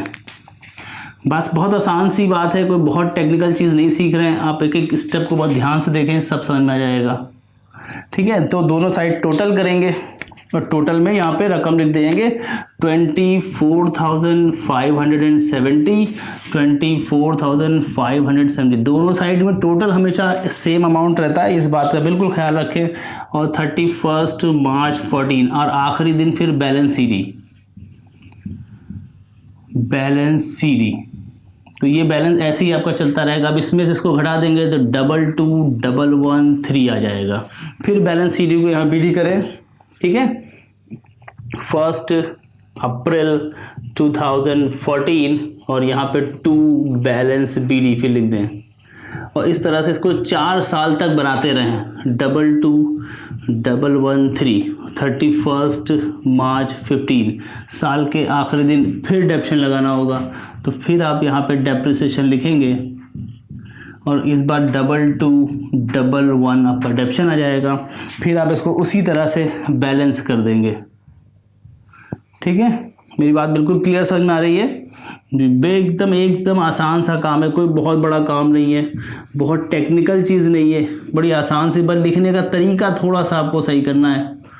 तो ये टोटल लिख देंगे और फिर इसको 31 मार्च को इसका हम लोग बैलेंस निकालेंगे।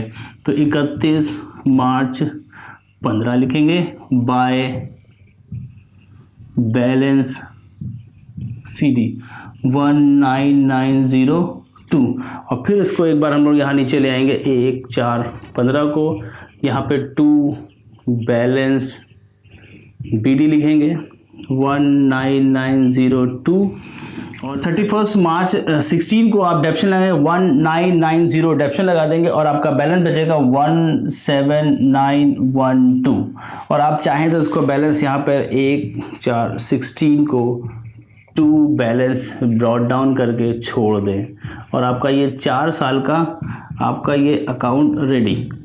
इसको बाकी एक्स्ट्रा लाइन आप मिटा दें और आपका यहाँ पे बात खत्म हो जाएगी। इसके बाद फिर हम लोग अगले अकाउंट की तरफ जाएंगे। तो बहुत आसान सा है, आप फिर से मेरे साथ देख लें, मैंने बहुत टेक्निकल काम नहीं किया। वैगन अकाउंट बना रहे हैं, हमने वैगन वेंडर से खरीदा था, तो वैगन अकाउंट में 2 वेंडर करके डेट डाल के लिख देंगे। 31 मार्च को हर साल डेप्शन लगाएंगे, बैलेंस को कैरी डाउन करेंगे, फिर ब्रॉड डाउन कर लेंगे। इस तरह से धीरे धीरे ये प्रोसेस करके अकाउंट बन जाएगा। एक ही प्रोसेस 4 बार अप्लाई करना है, आसान से तैयार हो जाएगा। अगर आपको सवाल में डायरेक्ट लेजर मांगा हो तो जर्नल एंट्री बनाने की जरूरत नहीं है, आपको सीधे इंटरेस्ट कैलकुलेशन करना और सीधे अकाउंटिंग यहाँ पे कर लेंगे। इसके बाद अब हम लोग बनाएंगे वेंडर अकाउंट बनाएंगे।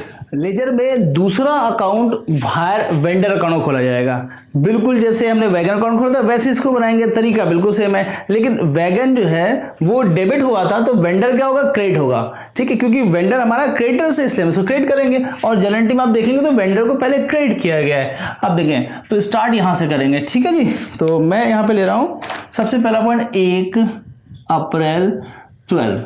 हमने उस जो वेंडर है उससे एक वैगन खरीदा था, तो बाय वैगन्स लिखेंगे।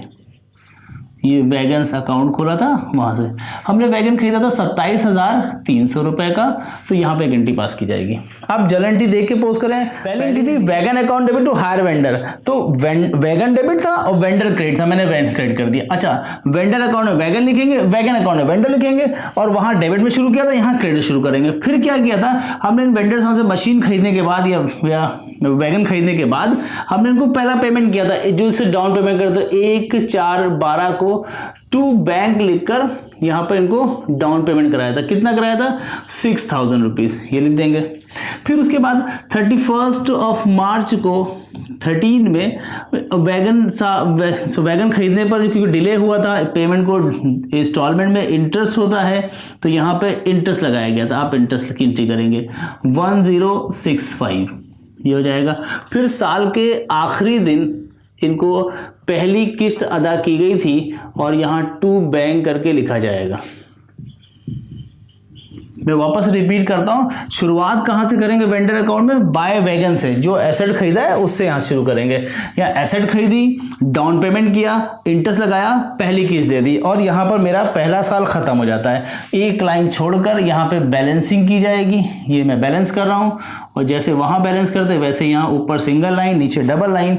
इनका टोटल करेंगे 28,365 हो जाएगा, 28,365। और फिर हम साल के आखिरी दिन इसका बैलेंस कैरी डाउन कर लेंगे, यानी बैलेंस निकाल लेंगे। To balance BD, sorry balance CD यहाँ निकाला जाएगा। तो 28,365 है, 12 निकल जाएगा, 16,365 बचेगा, 16,365 रुपये। और जो चीज़ कैरी डाउन होती है वही ब्रॉड डाउन होगी, एक लाइन छोड़ के 1/4/30। ठीक है। अब एक और बात बिल्कुल क्लियर कर लें, जब 31 मार्च को क्लोजिंग करेंगे तो सीडी लिखा जाएगा कैरी डाउन, और फिर वही जो जितनी रकम कैरी डाउन होगी वही ब्रॉड डाउन होगी। तो यहाँ से यहाँ तक आने में अगला दिन लगता है, 31 मार्च के बाद अगला दिन 1 अप्रैल, और 1 अप्रैल को बाय बैलेंस बीडी लिखा जाएगा। ब्रॉड डाउन कर रहे हैं 16,365 रुपये। अब क्या होगा, 31 मार्च 14 को हम दूसरा इंस्टॉलमेंट के लिए इंटरेस्ट पेमेंट ड्यू कराएंगे। यहाँ पे इंटरेस्ट तो 818 रुपये का इंटरेस्ट आया था। और फिर 31 मार्च 14 को हमें सेकेंड इंस्टॉलमेंट का पेमेंट कराना है, तो टू बैंक लिखकर सेकेंड इंस्टॉलमेंट 6,000 की पे करा देंगे। और सिमिलरली अब बैलेंसिंग कर देंगे यहाँ पर, तो ऊपर सिंगल लाइन, नीचे डबल लाइन, एकदम ऐसे ही हर बार ऐसे ही करना है, सफाई का बिल्कुल ख्याल रखें। तो ये हो जाएगा 17,183 रुपये, 17,183। और एक बात ध्यान सुने, दोनों साइडें हमेशा बराबर होंगी, टोटल बराबर होगा, आमने सामने लिखा जाएगा। बहुत सफाई से लिखें। अगर आप ऐसा फॉर्मेट बना कर उसमें आप लिख कर दे देंगे, एग्जामिनर बिल्कुल पूरे मार्क्स देगा। बैलेंस, फिर बैलेंस कैरी डाउन कर लिया जाएगा। 17,183 में से यहाँ जाएगा तो 11,183 रुपये बच जाएंगे। फिर इस बैलेंस को फिर नीचे उतारा जाएगा 1/4/14, 1 अप्रैल 14 बैलेंस ब्रॉड डाउन किया जाएगा, बैलेंस ब्रॉड डाउन। ठीक है जी। फिर बैलेंस आ जाएगा। फिर साल के आखिरी दिन, फिर 31 मार्च 15 को जो मैंने फाइनेंशियल का आखिरी दिन है वहाँ पे फिर इंटरेस्ट लगाएंगे। ओके। और यहाँ पे 559। फिर उसके बाद 31 मार्च 15 टू बैंक करके तीसरी किस्त चुकाएंगे, वो भी कितने की है, 6,000 रुपीज़ की है। और फिर इसी तरह से बैलेंसिंग की जाएगी, सिंगल लाइन ऊपर, डबल लाइन नीचे। ये डबल लाइन का मतलब होता है मेरा साल यहाँ पर क्लोज हो रहा है। अब यहाँ पे हम लोग जब टोटल करेंगे तो 11,742 रुपये हो जाएगा, 11,742 इधर भी लिखेंगे। और फिर इसकी बैलेंसिंग की जाएगी 31 मार्च 15 टू बैलेंस सीडी। तो यहाँ पे 5742। अगर आप इंटरेस्ट को सामने रखेंगे तो यही सारी बैलेंसेस वहाँ भी आ रहे होंगे। अगर आप देखेंगे सामने रख के तो आपको बात समझ में आएगी कि बहुत आसान सी चीज़ है, ज़्यादा कुछ आपको याद नहीं रखना है, बस इंटरेस्ट का कैलकुलेशन सामने रखिए, सारी वैल्यूज़ मिलती जाएंगी, आप फटाफट लिखते चले आइए। और सब एक पैटर्न है, एक यूनिफॉर्म तरीका है। एक साल समझिए, बाकी धीरे धीरे उसको पैटर्न वाइज आप पीछे लिखते चले आइए। 5742। लेकिन ये इसको आपकी प्रैक्टिस करनी पड़ेगी। फिर आखिरी इंस्टॉलमेंट की बात कर रहे हैं, 31 मार्च 16 को इंटरेस्ट लगाएंगे। इंटरेस्ट फिर वैसे ही लिखना है, लेकिन इस बार 258 का इंटरेस्ट लगेगा। और फिर यहाँ पर 31 मार्च 16 और यहाँ पे टू बैंक करके चौथी और आखिरी किस्त आप पेमेंट कर देंगे। और जैसे ही आप आखिरी किस्त पेमेंट करेंगे आपका बैलेंस नहीं बचेगा, और बैलेंस नहीं बचेगा मतलब आपका ये अकाउंट पूरा कंप्लीट हो गया। यहाँ भी 6000 आ जाएगा और यहाँ भी 6000 आ जाएगा। बिल्कुल क्लियर, कोई दिक्कत। नीचे की जो एक्सेस लाइन है आप मिटा दें, बिल्कुल साफ से लिखें। एक और बात मैंने नोटिस किया, मैं लास्ट वीडियो डाला था उस पर मुझे कमेंट्स आए हैं कि आपकी राइटिंग बहुत अच्छी लगी, लिखने का तरीका बहुत अच्छा है। आपको भी अच्छी लगे तो ज़रूर कमेंट करें, लाइक करें और कोशिश करें इस तरह लिखने की। थोड़ी प्रैक्टिस से आएगा लेकिन आ ज़रूर जाएगा। अगर आपने जहन में बैठा लिया कि हमको अच्छा साफ सुथरा लिखना है तो खूबसूरत आप लिख सकते हैं। तो मैंने सबसे पहले क्या करूँ, फॉर्मेट बनाया है, वेंडर अकाउंट खोल रहे हैं। वेंडर अकाउंट में बाय वैगन, यानी हमने वेंडर साहब से वैगन खरीदा 27,300 रुपए का, फिर हमने उसको तुरंत डाउन पेमेंट किया, फिर पहले साल के एंड में इंटरेस्ट लगाया और पहली किस्त चुका दी। इतने पैसे बच गए, यानी कि ये जो रकम देख रहे हैं 16,365 ये इनको देने बाकी है। मैं हायर वेंडर साहब का कर्जदार हूँ 16,365 पहले साल के एंड पर। फिर बैलेंस नीचे आएगा, अगले साल का इंटरेस्ट चार्ज किया जाएगा या ड्यू किया जाएगा, टोटल करेंगे, पहली किस्त का पेमेंट करेंगे, फिर बैलेंस बच जाएगा। जैसे जैसे हम पेमेंट करते हैं मेरा कर्जा कम होता रहेगा और साल के आखिरी में आकर ये 30 साल के एंड बिल्कुल जीरो हो जाएगा। अब हम उसके कर्जदार नहीं बचे क्योंकि मैंने 4 की चारों किस्तें अदा कर दी। इन दो अकाउंट के बाद अब तीसरा अकाउंट बनाएंगे, या तो आप डेबिट अकाउंट बना ले या इंटरेस्ट अकाउंट बनाए। तो हम आपको बताते इसके तुरंत बाद अभी बताते हैं कि इंटरेस्ट अकाउंट कैसे बनाया जाएगा। ठीक है, तो इसमें कोई भी डाउट आता है कहीं से आप दोबारा देख लें, कॉल कर लें, पता कर लें। कोशिश करें कि साफ साफ लिखें, बिल्कुल एकदम कायदे से, करीने से, खूबसूरती के साथ लिखें। और जितना खूबसूरत लिखेंगे उतनी जल्दी सीख जाएंगे। जल्दी सीखने के लिए प्रैक्टिस भी करनी पड़ती है, और प्रैक्टिस में इस चैप्टर की प्रैक्टिस की बात करें तो तीसरा अकाउंट जब लोग खोल रहे हैं वो कौन सा है, डेप्रिसिएशन अकाउंट। और डेप्शन जो है वो वैगन अकाउंट में आपने क्रेडिट किया तो यहाँ क्या करेंगे, डेबिट करेंगे। यानी यहाँ पर आएंगे और 31 मार्च 13 को वैगन अकाउंट से ला रहे हैं तो टू वैगन अकाउंट लिखेंगे और 2730 रुपये रकम हो जाएगी।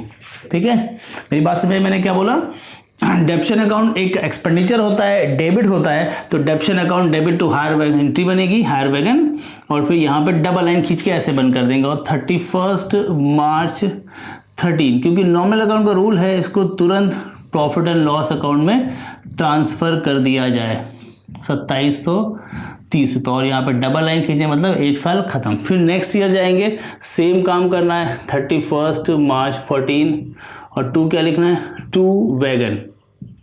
और अगले साल जो हमने रकम लिखी थी वो 2457 आई थी। आप वैगन अकाउंट में जाके देखें, ये सेकेंड ईयर का डेप्रिसिएशन है। और फिर यहाँ पे डबल लाइन खींच के साल बंद और 31 मार्च 14 को, और फिर इसे कहाँ भेज देंगे, प्रॉफिट एंड लॉस अकाउंट में। आप समझ पा रहे, एक ही काम बार बार करना है, तो इसे 1-2 बार ही हम आपको बनाना सिखाएंगे, उसके बाद आप खुद सीख जाएंगे कैसे करना है। तो ये 2 साल कंप्लीट हो गए। थर्ड ईयर में जाएंगे, लास्ट डेट को डेप्शन लगता है, लास्ट डेट लिखेंगे थर्ड ईयर की, और वैगन अकाउंट से ला रहे हैं तो यहाँ पे वैगन्स अकाउंट लिख दीजिए कुछ इस तरह से, वैगन्स अकाउंट। और यहाँ पर 2211 आपका डेप्शन आया था, फिर 2 लाइन खींच के बंद 31 मार्च 15 को, फिर इसे कहाँ ट्रांसफ़र कर दिया जाएगा, पीएल अकाउंट, क्योंकि सारे नॉमिनल अकाउंट साल के आखिरी दिन प्रॉफिट एंड लॉस अकाउंट में ट्रांसफ़र कर दिए जाते हैं। ठीक है, चौथा साल, लास्ट आखिरी साल, यहाँ पे 31 मार्च 16 और यहाँ टू वैगन फिर लिखेंगे। ठीक है, और अगली बार 1990 का डेप्शन आया था वो यहाँ लिख देंगे, और 31 मार्च 16 इसको फिर से यहाँ पीएल अकाउंट में ट्रांसफ़र कर दिया जाएगा। और यहाँ पे आपकी बात हो गई ख़त्म और आपका अकाउंट भी ख़त्म। 2 लाइन खींचेंगे, काम को एक्स्ट्रा लाइन मिटा दें, बिल्कुल साफ है। ठीक है, जैसे इंटरेस्ट बनता है, सॉरी डेप्शन अकाउंट बनता है, वैसे ही इंटरेस्ट बनेगा। बस ये जो डेप्रिसिएशन है ये वैगन से आता है और इंटरेस्ट हायर वेंडर अकाउंट से आएगा। तो इसको देख लें कैसे बनाते हैं इसको हम लोग। तो इंटरेस्ट अकाउंट खोलेंगे, आखिरी दिन इंटरेस्ट लगाया था 31 मार्च 13, यहाँ पे टू हायर वेंडर लिखा जाएगा। ठीक है, हायर वेंडर्स अकाउंट से ला रहे हैं और पहली बार इंटरेस्ट 1065 का आया था, डबल लाइन खींच देंगे क्योंकि ये भी नॉमिनल अकाउंट है और कोई ट्रांजैक्शन होना नहीं है, और इसको यहाँ पे फिर वापस पीएल में ट्रांसफ़र कर दिया जाएगा, और डबल लाइन। सिमिलरली 31 मार्च 14 को फिर अगले साल का इंटरेस्ट हायर वेंडर अकाउंट से अप्लाएंगे, और अगले साल का जो इंटरेस्ट आया था वो 818 आया था। फिर इस तरह से दो लाइनें खींच के क्लोज करेंगे। 31 मार्च 14 लिखा जाएगा यहाँ पे, बाय पीएल लिखा जाएगा, और इसे कहाँ ट्रांसफ़र कर देंगे, प्रॉफिट एंड लॉस अकाउंट में ट्रांसफ़र। ये 2 साल हो गए। ऐसे तीसरा साल बनेगा, फिर चौथा साल 15 टू हायर वेंडर। कितने रुपए आए थे, 559। आप सारे अकाउंट लिंक हैं एक दूसरे से, एक दूसरे को देखकर बनाएं, जल्दी से सीख जाएंगे। और बनाने का तरीका एक जैसा है, बस फटाफट बस लिखते चले जाइए जल्दी जल्दी।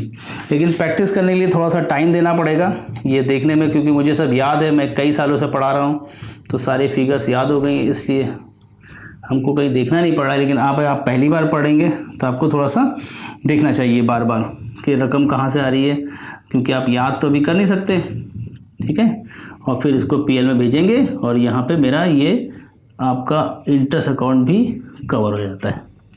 तो फिर से एक बार स्टार्ट कर लें। जब लेजर बनाने की बात आएगी, सवाल में आपसे कहा जाएगा नेसेसरी अकाउंट खोलो, तो आपको ये 4 अकाउंट बनाने पड़ेंगे जिसमें बैंक और पीएल का अकाउंट नहीं बनाते। और अदरवाइज अगर सवाल में कह दिया जाए कि वैगन अकाउंट बनाए, डेप्रिसिएशन अकाउंट बनाए, वेंडर अकाउंट बनाए, तो जिस अकाउंट को बोलेगा आपको वो बनाना पड़ेगा। लेकिन मेरी आपसे रिक्वेस्ट है कि राय है, एक सुझाव ये है कि पहले आप हर अकाउंट को बार बार बनाएं, हर सवाल को बार बार प्रैक्टिस करें, जिससे आपको एक प्रैक्टिस हो जाए, तो आप आसानी से फिर उसमें हेर फेर कर पाएंगे, जल्दी कर पाएंगे, शॉर्टकट में कर पाएंगे। हायर वेंडर की बुक में जर्नल बनाने का बड़ा आसान तरीका ये है कि जो परचेजर की बुक थी उसी का अपोजिट ट्रांजैक्शन रिकॉर्ड करने होते। उसने वेंडर ने बेचा है तो परचेजर ने खरीदा था, तो बस रिवर्स करना है थोड़ा सा, बहुत आसान सी बात है। आप बड़े इत्मीनान सीख सकते हैं, लेकिन पहले परचेजर की बुक बड़ी आराम से क्लियर करके आ जाइए, यानी उसको देख लें, वीडियो लिख लें, समझ लें, प्रैक्टिस कर लें, फिर यहाँ लौटेंगे, बहुत आसानी से आप सीख जाएंगे। बिफोर दैट मैं आपको एक बात बताना चाहता हूँ, जब भी आप जर्नल एंट्री बनाएं तो फॉर्मेट बड़ा साफ सुथरा बनाएं। स्केल पेंसिल को सीधी सीधी लाइन खींचे, सबसे टॉप पे लिखना होगा इन the book of higher vendor, क्योंकि हम लोग हायर वेंडर की बुक में काम करने जा रहे हैं। अगर हायर वेंडर का नाम मौजूद हो तो आप उसका पर्टिकुलर नाम लिखें, ब्रैकेट में हायर वेंडर लिख सकते हैं, वो अच्छी बात रहेगी। जर्नल एंट्री बनाने जा रहे हैं, जर्नल एंट्री यहाँ पे लिखेंगे। एक प्रॉपर फॉर्मेट है मेरे पास, आप देख लें, इस फॉर्मेट में लिख के बनाएं, साफ सा बनाएं, और जितनी सफाई से बनाएंगे उतनी जल्दी सीख जाएंगे। अगर वेंडर की बुक में एंट्री की बात की जाए तो सबसे पहला काम, वेंडर साहब ने गुड्स बेचा है, जबकि परचेजर ने मशीन खरीदी है, वैगन खरीदा है, ट्रक खरीदा होगा। तो परचेजर के लिए एसेट्स होती है, तो वो पर्टिकुलर नाम लिखेगा, उस एसेट्स का नाम लिखेगा। लेकिन वेंडर तो ये सामान बेचने का बिजनेस करता है, इसके लिए उसके गुड्स होगा, तो उसके यहाँ हायर सेल लिखा जाएगा। इसको आप हाईलाइट कर लीजिए, बहुत मजबूत पॉइंट है। हायर सेल क्यों लिखा गया है, क्योंकि वेंडर जो है इस माल बेचने का बिजनेस करता है, जिस चीज का वो बिजनेस करेगा उसे गुड्स कंसीडर करेंगे, और गुड्स कंसीडर करेंगे तो सेल लिखा जाएगा। ठीक बात है। तो पहली एंट्री 1/4/2012 को, यानी कि 1 अप्रैल 12 को आपको पहली एंट्री करनी है। वेंडर ने क्या काम किया था, पहले उसने हायर परचेजर को माल बेचा है। हायर परचेजर यहाँ पर रिसीवर है, इसलिए डेबिट किया जाएगा, और वो गुड्स बेच रहा है, इसलिए हायर सेल अकाउंट में क्रेडिट करेंगे। हायर सेल इसलिए लिखा है ताकि हम नॉर्मल सेल और हायर सेल में फर्क पैदा कर पाए, इसलिए सिर्फ सेल नहीं लिखना चाहिए, उसके आगे हायर वर्ड लगा देते हैं हम लोग, इससे पता चले कि हायर परचेज सिस्टम वाली ये सेल है। ठीक है, लेकिन सेल हमेशा क्रेडिट होगी, तो मैंने यहाँ पे भी आपको क्रेडिट किया, क्योंकि गुड्स हमारे पास जा रहा है, इसलिए क्रेडिट करना पड़ेगा। रियल अकाउंट को बेसिक रूल लगाएंगे हम लोग यहाँ पे। तो hire purchaser account debit to hire sale की पहली एंट्री, और 27,300 रुपए की एंट्री बनेगी, क्योंकि जो गुड्स बेचा गया वो 27,300 रुपए का बेचा गया है। हम लोग बात अभी पहले क्वेश्चन की ही कर रहे हैं, जो पिछले वीडियो मैंने अभी बनाए हैं इसी टॉपिक रिलेटेड, जिसमें परचेजर की बुक बनाई है, लेजर बनाए हैं, जर्नल बनाए हम लोगों ने, वही सेम सवाल है। लिंक भी आपको बाकी वीडियो का डिस्क्रिप्शन में मिल जाएगा। ठीक है, तो पहली एंट्री हुई 1 अप्रैल का, और उसी दिन 1 अप्रैल को ही वेंडर साहब को परचेजर से पैसे मिले थे डाउन पेमेंट के, जो पहला पेमेंट किया था, जो इनिशियल पेमेंट किया था। तो पैसा आ रहा है, इसलिए बैंक को डेबिट कर देंगे, और हायर परचेजर यहाँ पे गिवर है, और गिवर को क्रेडिट किया था 6,000 रुपए से। ये पहला पॉइंट हो गया। ठीक भाई, तो पहली एंट्री में नरेशन देखे मैंने गुड्स सोल्ड लिखा है, यहाँ माल बेचा गया था, और यहाँ पे पैसे मिले तो down payment receive word narration दिया गया इसका। पैसा आ रहा है डेबिट कर लेंगे और गिवर को क्रेडिट कर देंगे। फंडामेंटल रूल पे काम करें, कोई बहुत मतलब बहुत क्वालिटी वाली चीज नहीं है, बहुत टेक्निकल चीज नहीं, बड़ी आसान सी बात है जो हम लोग 11 में बेसिक एंट्री सीखते हैं बिल्कुल वैसे ही। आपको पैसा मिलेगा, आप एंट्री क्या करेंगे, वही एंट्री यहाँ पे कर रहे हैं।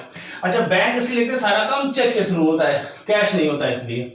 फिर 2 एंट्री हो गई, पहले माल बेचा, फिर डाउन पेमेंट रिसीव हो गया। फिर साल के आखिरी दिन यानी लास्ट जो होता है फाइनेंशियल ईयर में hire purchaser account debit to interest एक एंट्री पास की जाएगी, being interest charge for first installment. First installment का इंटरेस्ट चार्ज किया जा रहा है। वेंडर के पॉइंट से इंटरेस्ट फायदा है इसलिए इसको क्रेडिट कर रहे हैं, और नॉमिनल अकाउंट कहता है अगर फायदा हो तो क्रेडिट करो, नुकसान तो डेबिट करो। तो आप परचेजर की बुक में अगर आप देखेंगे तो यही इंटरेस्ट डेबिट मिलेगा। यहाँ पे क्या कर रहे हैं, क्रेडिट कर रहे हैं। परचेजर की बुक पे अगर जाते हैं तो बैंक क्रेडिट होगा, यहाँ डेबिट कर रहे हैं। जस्ट रिवर्स एंट्री हो रही है, बहुत टेक्निकल चीज नहीं है। अगर दोनों का आमने सामने रखेंगे तो आपको बहुत आसानी से बात समझ में आएगी, कॉन्सेप्ट क्लियर हो जाएगा। तो यहाँ परचेजर को डेबिट क्यों कर रहे हैं, क्योंकि परचेजर जो यहाँ पर उसको डेटर्स बना रहे हैं, उससे इंटरेस्ट का पैसा लेना है, इसलिए यहाँ परचेजर को डेबिट करेंगे, और इंटरेस्ट हमारे लिए फायदा है इसलिए क्रेडिट कर देंगे। डेट क्या होगी, last date of the financial year. Bank यहाँ पे डेबिट हुआ था, परचेजर यहाँ क्रेडिट होता है, यही सेम एंट्री यहाँ बनेगी, bank on debit to hire purchaser. Hire purchaser से पैसे मिल रहे हैं इसलिए हम लोग यहाँ करके बैंक को डेबिट करेंगे, परचेजर को गिवर है इसलिए क्रेडिट किया जाएगा। तो देखिए शुरुआत कहाँ से हुई थी, पहले माल बेचा गया, डाउन पेमेंट मिला, इंटरेस्ट लगाया, पहली किस्त रिसीव की। माल बेचा, डाउन पेमेंट रिसीव किया, इंटरेस्ट लगाया, पहली किस्त रिसीव हो गई, इसलिए नरेशन लिखा पेइंग फर्स्ट इंस्टॉलमेंट रिसीव। तो बेसिक ये 4 एंट्री हो गई। अब क्या होता है, अब यहाँ पे थोड़ा सा आपको लॉजिक समझिए। जो परचेजर है वो मशीन इस्तेमाल करता है, उसको डेप्रिसिएशन लगाना पड़ता है, लेकिन वेंडर ने तो गुड्स सोल्ड कर दिया, इसके यहाँ डेप्रिसिएशन नहीं लगेगा। तो इनके क्या करना पड़ेगा, जो हायर सेल आप देख रहे हैं ये एक नॉमिनल अकाउंट है, इसको ट्रेडिंग में ट्रांसफर करना पड़ेगा। साल के आखिरी दिन मैं इस हायर सेल को ट्रेडिंग में ट्रांसफर कर रहा हूँ। जो भी ट्रांसफर की मानी एंट्रीज होती हैं उनमें कोई लॉजिक नहीं चलता है, कोई रूल नहीं लगता। खाली ऊपर देखिए सेल कहां पर है, क्रेडिट साइड में लिखी है मैंने, देखिए क्रेडिट साइड में, और इसको जब ट्रांसफर करें तो यहां से डेबिट कर दिया जाएगा, और ट्रेडिंग में ट्रांसफर करें इसे ट्रेडिंग अकाउंट लिखेंगे हम लोग। एक बात, हायर सेल को क्या करना है, ऊपर क्रेडिट है नीचे डेबिट करेंगे, hire sale account debit to trading account. और कितनी रकम, पूरी रकम। और ये एंट्री सिर्फ पहले साल की जाएगी, क्योंकि माल तो पहले साल बेचा गया है, उसके बाद अगले साल ये एंट्री नहीं होनी, पहले साल होनी है। तो एक एंट्री ये बनेगी, 4 फंडामेंटल एंट्री, माल बेचने की एंट्री, फिर डाउन पेमेंट रिसीव करने की एंट्री, फिर इंटरेस्ट चार्ज करने की एंट्री, फिर पहली जो इंस्टॉलमेंट आपको मिली उसकी एंट्री। ये तो 4 एंट्री कर लेंगे। फिर इस सेल को पीएल में ट्रांसफर किया जाएगा, और फिर आखिरी एक बात की, जो इंटरेस्ट आप देख रहे हैं एक नॉमिनल अकाउंट है, इसको पीएल में ट्रांसफर करेंगे। तो यहाँ पे क्या हो जाएगा, इंटरेस्ट क्रेडिट है तो यहाँ डेबिट करेंगे, और प्रॉफिट लॉस अकाउंट में क्रेडिट कर देंगे। यहां पर आपका 1 साल खत्म हो जाएगा। ठीक बात है। तो ये पहले साल सिर्फ 6 एंट्री बनेगी, 4 फंडामेंटल जो होनी है और 2 ट्रांसफर वाली एंट्री। ये पहला साल यहाँ खत्म हुआ। आप बिल्कुल क्लियर करें, पहला साल अगर समझ में आ जाएगा तो यही सब एंट्रीज बाद में रिपीट होनी है और आपका ये टॉपिक क्लियर हो जाएगा। चलिए मैं एक बार रिपीट कर देता हूँ, सारी बातें फिर से क्लियर कर लें। अगर आप सारी बातें बहुत ध्यान से सिस्टमैटिक देखेंगे, पहला साल क्लियर कर लेंगे, तो बाकी आगे कोई दिक्कत नहीं आ रही। वही सारी एंट्री बार बार रिपीट होनी है, 1 साल 2 साल 3 साल 4 साल रिपीट होनी है। तो अगर वेंडर की बुक में आप बात करें तो सबसे पहले वेंडर साहब ने क्या काम किया था, माल बेचा था, तो वो एक सेल की एंट्री करेंगे। उसके बाद उनको पैसा मिला था डाउन पेमेंट का, वो डाउन पेमेंट की एंट्री कर देंगे। फिर साल भर तक उन्होंने इंतजार किया, साल के आखिरी दिन इंटरेस्ट उनको लगाकर नया एक किस्त रिसीव करनी थी, फिर एक इंटरेस्ट लगाने की एंट्री करेंगे, इंटरेस्ट चार्ज की एंट्री, फिर पैसे रिसीव होंगे तो एक पैसे रिसीव करने की एंट्री, फिर सेल को ट्रेडिंग में ट्रांसफर किया जाएगा, इंटरेस्ट को पीएल में ट्रांसफर किया जाएगा। यहाँ पे पहला साल कंप्लीट हो जाएगा। सेकेंड ईयर की बात की जाए तो फर्स्ट ईयर की तरह सेकेंड ईयर में वही बेसिक एंट्री होंगी। एक बार फर्स्ट ईयर में निगाह डाल लीजिए क्या क्या चेंज करना है। देखिए, एक एंट्री हमको इंटरेस्ट की बनानी है, एक हमको पेमेंट की करनी है, और एक ट्रांसफर एंट्री। 3 एंट्री आपको कंटिन्यूअसली हर साल करनी है, क्योंकि पिछले साल में हायर सेल हुआ था, सेल को ट्रेडिंग में ट्रांसफर किया, इस साल नहीं होना है। तो देखिए मेरे साथ, डेट लिखेंगे 31 मार्च 14, पहला पॉइंट। और हम लोग क्या लिखेंगे, एंट्री क्या बनेगी, इंटरेस्ट चार्ज करने की एंट्री करेंगे, hire purchaser account debit to interest. ये सेकंड ईयर की पहली एंट्री, जिसमें हम लोग क्या करें, इंटरेस्ट चार्ज कर रहे हैं सेकंड इंस्टॉलमेंट के लिए। यही एंट्री फर्स्ट ईयर में लिखी गई है, सेकंड ईयर में लिखी, बस रकम चेंज होगी, 818 रुपए से एंट्री बनेगी। जो सेकंड ईयर का इंटरेस्ट है आप इंटरेस्ट टेबल में देखेंगे। ठीक है। फिर हमको पेमेंट रिसीव होगा, यानी कि वेंडर साहब को पेमेंट रिसीव होगा, तो bank account debit to hire purchaser एक एंट्री बनाएंगे, पैसा आ रहा है bank account debit purchaser giver credit करेंगे, 6000 रुपए की ये सेकंड इंस्टॉलमेंट है वो रिसीव हो जाएगी। फिर साल के आखिरी दिन ये इंटरेस्ट को यहाँ पीएल में ट्रांसफर करा दिया जाएगा। ये इंटरेस्ट ट्रांसफर करने वाली जो बात है ये हर किसी चैप्टर में होगा, जहां भी नॉमिनल अकाउंट दिखाई देगा आपको साल के आखिर में पीएल में ट्रांसफर करना पड़ेगा, चाहे रॉयल्टी पड़े, चाहे ब्रांच पड़े, चाहे कोई भी आप चैप्टर पढ़ रहा हूँ, ये काम करना है। तो यानी ये तो एक बेसिक एंट्री हो जाएगी, ऊपर इंटरेस्ट रेट है, नीचे डेबिट करेंगे, पीएल में ट्रांसफर कर देंगे। इसी तरह से थर्ड ईयर बनेगा, फिर सेकंड फोर्थ ईयर बनेगा, फिर सारी बात होंगी। चलिए थर्ड ईयर की तरफ चलते हैं। थर्ड ईयर की अगर बात की जाए, देखिए डेट बदलेंगे और वही 3 एंट्री जो वहां एंट्री की थी वही same 3 entry, hire purchaser to interest, bank to hire purchaser, interest transfer to PL. Last year में वही सेम 3 एंट्री बननी है। सबसे पहले hire purchaser account debit to interest, ये एक एंट्री पास करेंगे जिसमें इंटरेस्ट को फिर हम चार्ज कर रहे हैं, क्रेडिट करेंगे, फायदा होता है इसलिए डेट चेंज करेंगे, फिर पैसा रिसीव करेंगे, फाइनल इंस्टॉलमेंट का बीइंग लास्ट इंस्टॉलमेंट रिसीव, और फिर इंटरेस्ट को पीएल में ट्रांसफर कर देंगे और आपकी पूरी एंट्री कवर हो जाएगी। तो देखिए अगर आपने गौर किया 3 एंट्री हर बार की जाएंगी, बस शुरुआत के पहले साल में थोड़े से चेंजेस करना है और कोई खास इतनी बड़ी बात नहीं है। चलिए तो एक बार इसको थॉरली आप पूरा देख लें, दोबारा देख लें, बार बार देखें, लेकिन क्लियर कर लेंगे, बहुत टेक्निकल चीज नहीं, एक साल की एंट्री को क्लियरली देखें, उसके बाद उसको रिपीट करते चले, बार बार एक जैसी एंट्री, रकम चेंज करें, अमाउंट एंट्री पास कर दें और बहुत आसानी से ये टॉपिक क्लियर हो जाएगा। और अब नेक्स्ट जो वीडियो हम बनाएंगे वो हमारा वीडियो होगा वेंडर की बुक में लेजर कैसे बनाएंगे। और जब मैं ये सब तैयारी इसलिए कर रहा हूँ, जो मेरा मेन सवाल आएगा जिसमें रिपोजिशन होता है उसमें इनको डायरेक्टली क्लियर किया जाता है, तो आप बहुत अच्छे से क्लियर करके सबसे पहले आपको इंटरेस्ट कैलकुलेशन सीखना है, फिर परचेजर की बुक में जर्नल एंट्री बनानी है, फिर लेजर बनाने सीख रहे हैं, फिर वेंडर की बुक में जर्नल एंट्री बनाएंगे और फिर लेजर। तो इसी रेस्पेक्ट में आज हम लोग वेंडर की बुक में लेजर बनाना सीखेंगे। तो बहुत जल्दी से चलते हैं बोर्ड पर, और जहां पे मैंने लेजर पूरा क्रिएट करके रखे हैं आपको बताते हैं कैसे बनेगा। और इससे पहले कि जब आप ये पॉइंट देखें या ये वीडियो देखें तो बाकी के सारे पॉइंट थोड़े से कवर कर लें, नोट कर लें, अपनी कॉपी में नोट डाउन कर लें, ताकि एक सीक्वेंस समझ में आए और सबका लिंक समझ में आए। तो सब एक दूसरे से जुड़े हुए हैं, कोई अलग सा नहीं है, तो इसलिए पांचों वीडियो को आपको जरूर देखना चाहिए। इससे आपका चैप्टर का जो शुरुआत है वो बहुत बढ़िया हो जाएगी और उसके बाद सारे पॉइंट धीरे धीरे कवर होते चले जाएंगे। चलिए लेजर शुरू करते हैं वेंडर की बुक में। तो सबसे पहला काम आपको हमेशा की तरह क्या करना है कि आपको फॉर्मेट बनाना है, ठीक है। फॉर्मेट फिर वैसे ही लाइन खींचे, कलर का देखिए मैंने इस्तेमाल किया हुआ है, साफ साफ लिखे, बिल्कुल क्लियर लिखे, तब बात बेहतर समझ में आएगी। तो चलिए देखिए मैं क्या करता हूं, मैंने सबसे पहले काम किया इन the book of higher vendor, मैंने वेंडर की बुक बनानी है, वेंडर की बुक में लेजर बनाने सिखाने, तो मैंने आपको अकाउंट देखिए बना के रखे हुए हैं, ठीक है। तो सबसे पहला अकाउंट मेरा होगा वो हायर सेल अकाउंट। जब हम लोग एंट्री करते हैं उससे डिसाइड होता है कि इसमें कौन कौन से अकाउंट खोले जाएंगे। तो मैंने आपको कहा था कि आप बैंक का अकाउंट और प्रॉफिट लॉस अकाउंट नहीं खोलेंगे, बाकी सारे अकाउंट खोलने पड़ेंगे। तो अगर आप जब इसकी जर्नल देखेंगे तो उसमें एक हायर सेल का अकाउंट बनाना पड़ेगा, हायर परचेजर का अकाउंट बनाना पड़ेगा और फाइनली फिर एक इंटरेस्ट अकाउंट बनाना पड़ेगा। चलिए देखते हैं फिर।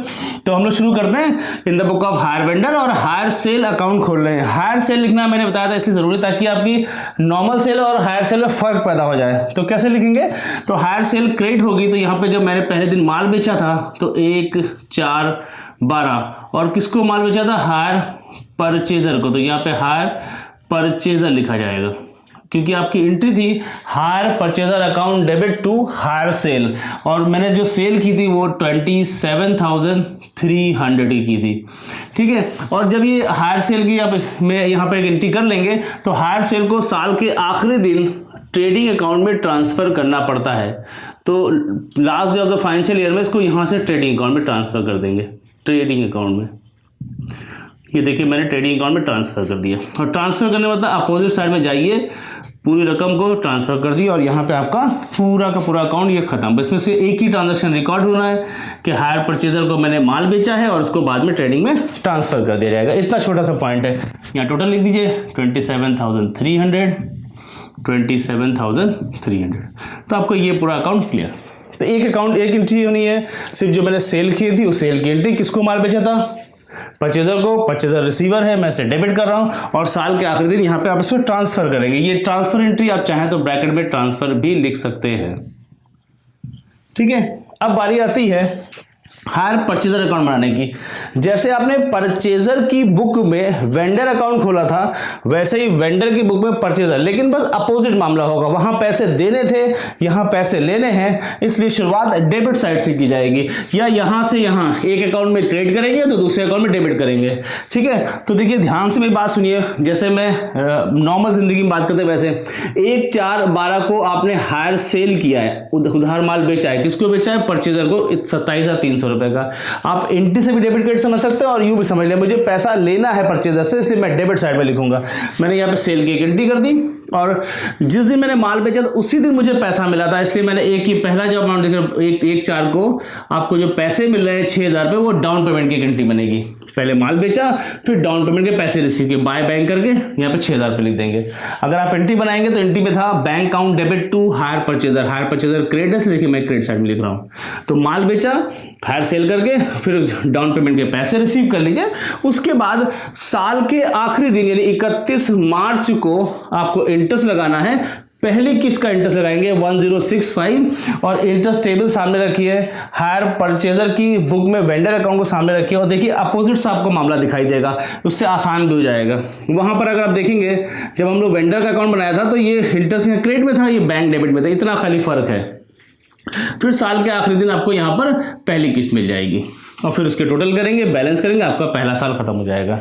फिर से समझ ले बात, पहले हायर सेल करनी है, यानी सेल करना है, यहाँ पे सेल की एंट्री, फिर डाउन पेमेंट की एक एंट्री, फिर इंटरेस्ट की एंट्री, फिर पहली किस्त की एक एंट्री। ये पहले साल में ये 4 ट्रांजैक्शन, फिर बैलेंस सीडी करके नीचे आ जाएंगे। बैलेंस सीडी जब करने का तरीका अगर टोटल करेंगे, यहाँ से इसको टोटल किया, यहाँ रखा, इसी टोटल को आमने सामने एकदम सेम अमाउंट रखी जाती है, और इसमें से ये दोनों रकम घटा दीजिए, 12,000 घटा दीजिए, आपको ये रकम बच जाएगी। इस बची हुई रकम को बैलेंस कैरी डाउन कराएंगे, यानी नीचे लेकर आएंगे, यहाँ ले आएंगे। यहाँ पे 31 मार्च 13 है, तो यहाँ 1 अप्रैल 13 हो जाएगा, और टू बैलेंस बीडी लिखा जाएगा। ठीक है जी। अच्छा, अगले साल क्या होगा, मैं इंटरेस्ट लगाऊंगा और दूसरी किस्त का पेमेंट रिसीव होगा। यहाँ पे इंटरेस्ट चार्ज करेंगे तो डेट क्या होगा, साल का आखिरी दिन 31 मार्च 14, टू इंटरेस्ट करके 818 रुपये इंटरेस्ट टेबल से देखेंगे, वहाँ पे 818 रुपये मिलेंगे, और इन दोनों को आपस में जोड़ेंगे। इसमें 6,000 का जो आपको किस्त मिल गई है उसे माइनस कर दी, बाकी रकम बच जाएगी। जैसे पहले साल बैलेंस किया तो दोनों का टोटल किया 17,183 रुपये, 17,183, दोनों तरफ आमने सामने सेम अमाउंट सेम प्लेस पर, और इसमें से 6,000 घटाएंगे, ये रकम बच जाएगी। ठीक है, फिर इसको बैलेंस सीडी करेंगे। सीडी हमेशा लास्ट डे होगा, बीडी हमेशा फर्स्ट डेट को होगा। फिर ये सीडी से यहाँ बीडी किया जाएगा, फिर अगले साल का इंटरेस्ट चार्ज करेंगे, और फिर सेकेंड इंस्टॉलमेंट आप फिर थर्ड इंस्टॉलमेंट आप रिसीव करेंगे, और फिर बैलेंस करेंगे, फिर नीचे लाएंगे, फिर इंटरेस्ट लगाएंगे, फिर पेमेंट करेंगे। अच्छी बात यह है कि जैसे ही चौथी और आखिरी किस्त आप अदा कर देंगे, वैसे ही आपका यहाँ बैलेंस नील हो जाना चाहिए। बैलेंस नील होने का मतलब आपका जो प्लस माइनस है या जो आपका लिखने का तरीका बिल्कुल दुरुस्त हो गया है, क्योंकि 4 किस्तें देने का वादा हुआ था, तो पहला यहाँ दिया, दूसरा, तीसरा, चौथा, जैसे चौथी किस्त देंगे और आपका ये जो परचेजर अकाउंट है वो जीरो जाएगा, यानी कि आप वो कर्जदार नहीं रहा, उसे सारे के सारे पैसे अदा कर दिए। बहुत आसान सा है, एक ही साल में थोड़ा सा आपको समझना, बाकी इंटरेस्ट करके पेमेंट रिसीव करना, इंटरेस्ट लगाना, पेमेंट रिसीव करना, इंटरेस्ट लगाना, पेमेंट रिसीव करना, और आपका आंसर रेडी हो जाएगा। चलिए अगला स्टेप हमारे पास है, वो है इंटरेस्ट अकाउंट। इंटरेस्ट अकाउंट बहुत आसान सा होता है। तो क्या करना है कि आपको परचेजर की बुक में इंटरेस्ट मैंने डेबिट साइड में लिखा था, यहाँ पे क्रेडिट साइड में लिखेंगे बाय परचेजर करके, और इसको यहाँ पे डबल लाइन खींच के बंद कर देंगे। तो डेट क्या होगी, 31 मार्च को इंटरेस्ट चार्ज होता है, यहाँ पे 31 मार्च को हायर परचेजर लिखेंगे, इंटरेस्ट अकाउंट में हायर परचेजर लिखेंगे, और इंटरेस्ट एक नॉर्मल अकाउंट होता है, साल के आखिरी दिन इसको पीएल में ट्रांसफर किया जाएगा। एक और बात क्लियर कर ले, अगर जो वेंडर है हमारा, अगर उसकी वो कंपनी है, कंपनी की बुक पे काम कर रहे हैं, तो यहाँ पे स्टेटमेंट ऑफ पीएल लिखना पड़ेगा, और अगर कोई प्रोप्राइटरशिप फॉर्म है या क्या कहते हैं पार्टनरशिप फॉर्म है, तो आप पीएल लिखेंगे, तो इसका भी ख्याल रखना होगा। फिर नेक्स्ट ईयर जाएंगे, बाय दूसरे साल का इंटरेस्ट लगाएंगे और फिर पीएल में ट्रांसफर करेंगे, तीसरे साल का इंटरेस्ट लगाएंगे, पीएल में ट्रांसफर करेंगे, चौथे साल का इंटरेस्ट लगाएंगे, पीएल में ट्रांसफर करेंगे, और इस तरह से ये आपका अकाउंट बंद होता जाएगा। ठीक है, दूसरी बात, डबल लाइन खींचनी है। आप देख लें मैंने डबल लाइन खींचा है। डबल लाइन खींचने का मतलब होता है पूरा 1 साल की अकाउंटिंग है, और 1 साल का अकाउंट बंद हो जाएगा। बंद करने का इशारा होता है कि हम इसको डबल लाइन खींचते हैं, और फिर एक गैप रखेंगे 1 लाइन 2 लाइन का, ताकि लगे कि हमने 4 साल की अकाउंटिंग की। ये पूरा अकाउंट 1 साल का नहीं है, 4 साल का है, इसलिए गैप रख के साफ साफ बनाएंगे। कराएंगे। बहुत आसान सा है इंटरेस्ट अकाउंट में, क्योंकि इंटरेस्ट फायदा था इसलिए क्रिएट किया गया। तो क्या लिखा, हायर परचेजर लिखा और इसको इंटरेस्ट को पीएल में ट्रांसफर किया। अगले साल गए वही सेम का बाय हायर परचेजर 2PL, फिर बाय हायर परचेजर 2PL, फिर हायर परचेज PL, और ये अकाउंट यहाँ पर खत्म हो जाएगा। तो आपको अब क्या करना है, ये पांचों वीडियो की जो सीक्वेंस है, जो सीरीज है, वो प्रॉपरली देखें। सब लिंक है, मैंने अभी एक ही सवाल किया है, अभी दूसरा सवाल में नहीं गए हैं, क्योंकि इतनी चीजें सिखानी होती है। तो आप इसको सीख लें, समझ लें, बार बार वीडियो देख लें, जिससे कि ये पूरा कॉन्सेप्ट क्लियर हो जाए। अब जो नेक्स्ट वीडियो आएगा उसमें हम इंटरेस्ट के डिफरेंट कैलकुलेशन की बात करेंगे। बहुत इंपॉर्टेंट वीडियो है मेरी अगली वीडियो, तो उसका इंतजार करते रहें। बहुत जल्दी है मैं अपलोड करने वाला हूं। लेकिन उससे पहले ये जो मैं 5 वीडियो बना के आपको दे रहा हूं, बिल्कुल क्लियर कर ले, चेक कर ले। कोई दिक्कत हो आप कॉल करके बात कर ले। जब तक क्लियर हो तब तक इसको लगे रहें, क्योंकि अगर आपने ये 5 पॉइंट क्लियर कर लिए तो आपकी बाकी हायर परचेज में बहुत ज्यादा दिक्कत आने वाली। थोड़े से कैलकुलेशन पे कंट्रोल करेंगे और फिर आपका ये मामला बिल्कुल क्लियर हो जाएगा, दुरुस्त हो जाएगा। लास्ट में आपसे एक रिक्वेस्ट है कि आप अपने दोस्तों को, अपने जो कॉलेज के फ्रेंड्स हैं जिनको नहीं पता है, उनको हमारे वीडियो के बारे में, हमारे चैनल के बारे में बता दें, ताकि वो भी हमसे फ्री में ये फैसिलिटी उठा पाएं। और आप खुद भी लाइक, सब्सक्राइब और इसे शेयर ज़रूर करें, कमेंट ज़रूर करें कि इसमें वीडियो में कोई प्रॉब्लम है या कुछ बात क्लियर नहीं हो पा रही है, या जिस तरह की प्रॉब्लम आती है आप ज़रूर करें। और मैं बहुत जल्दी अगला वीडियो देने वाला हूँ पर डे, होपफुली कि एक वीडियो आपको ज़रूर मिलते हैं। Thank you.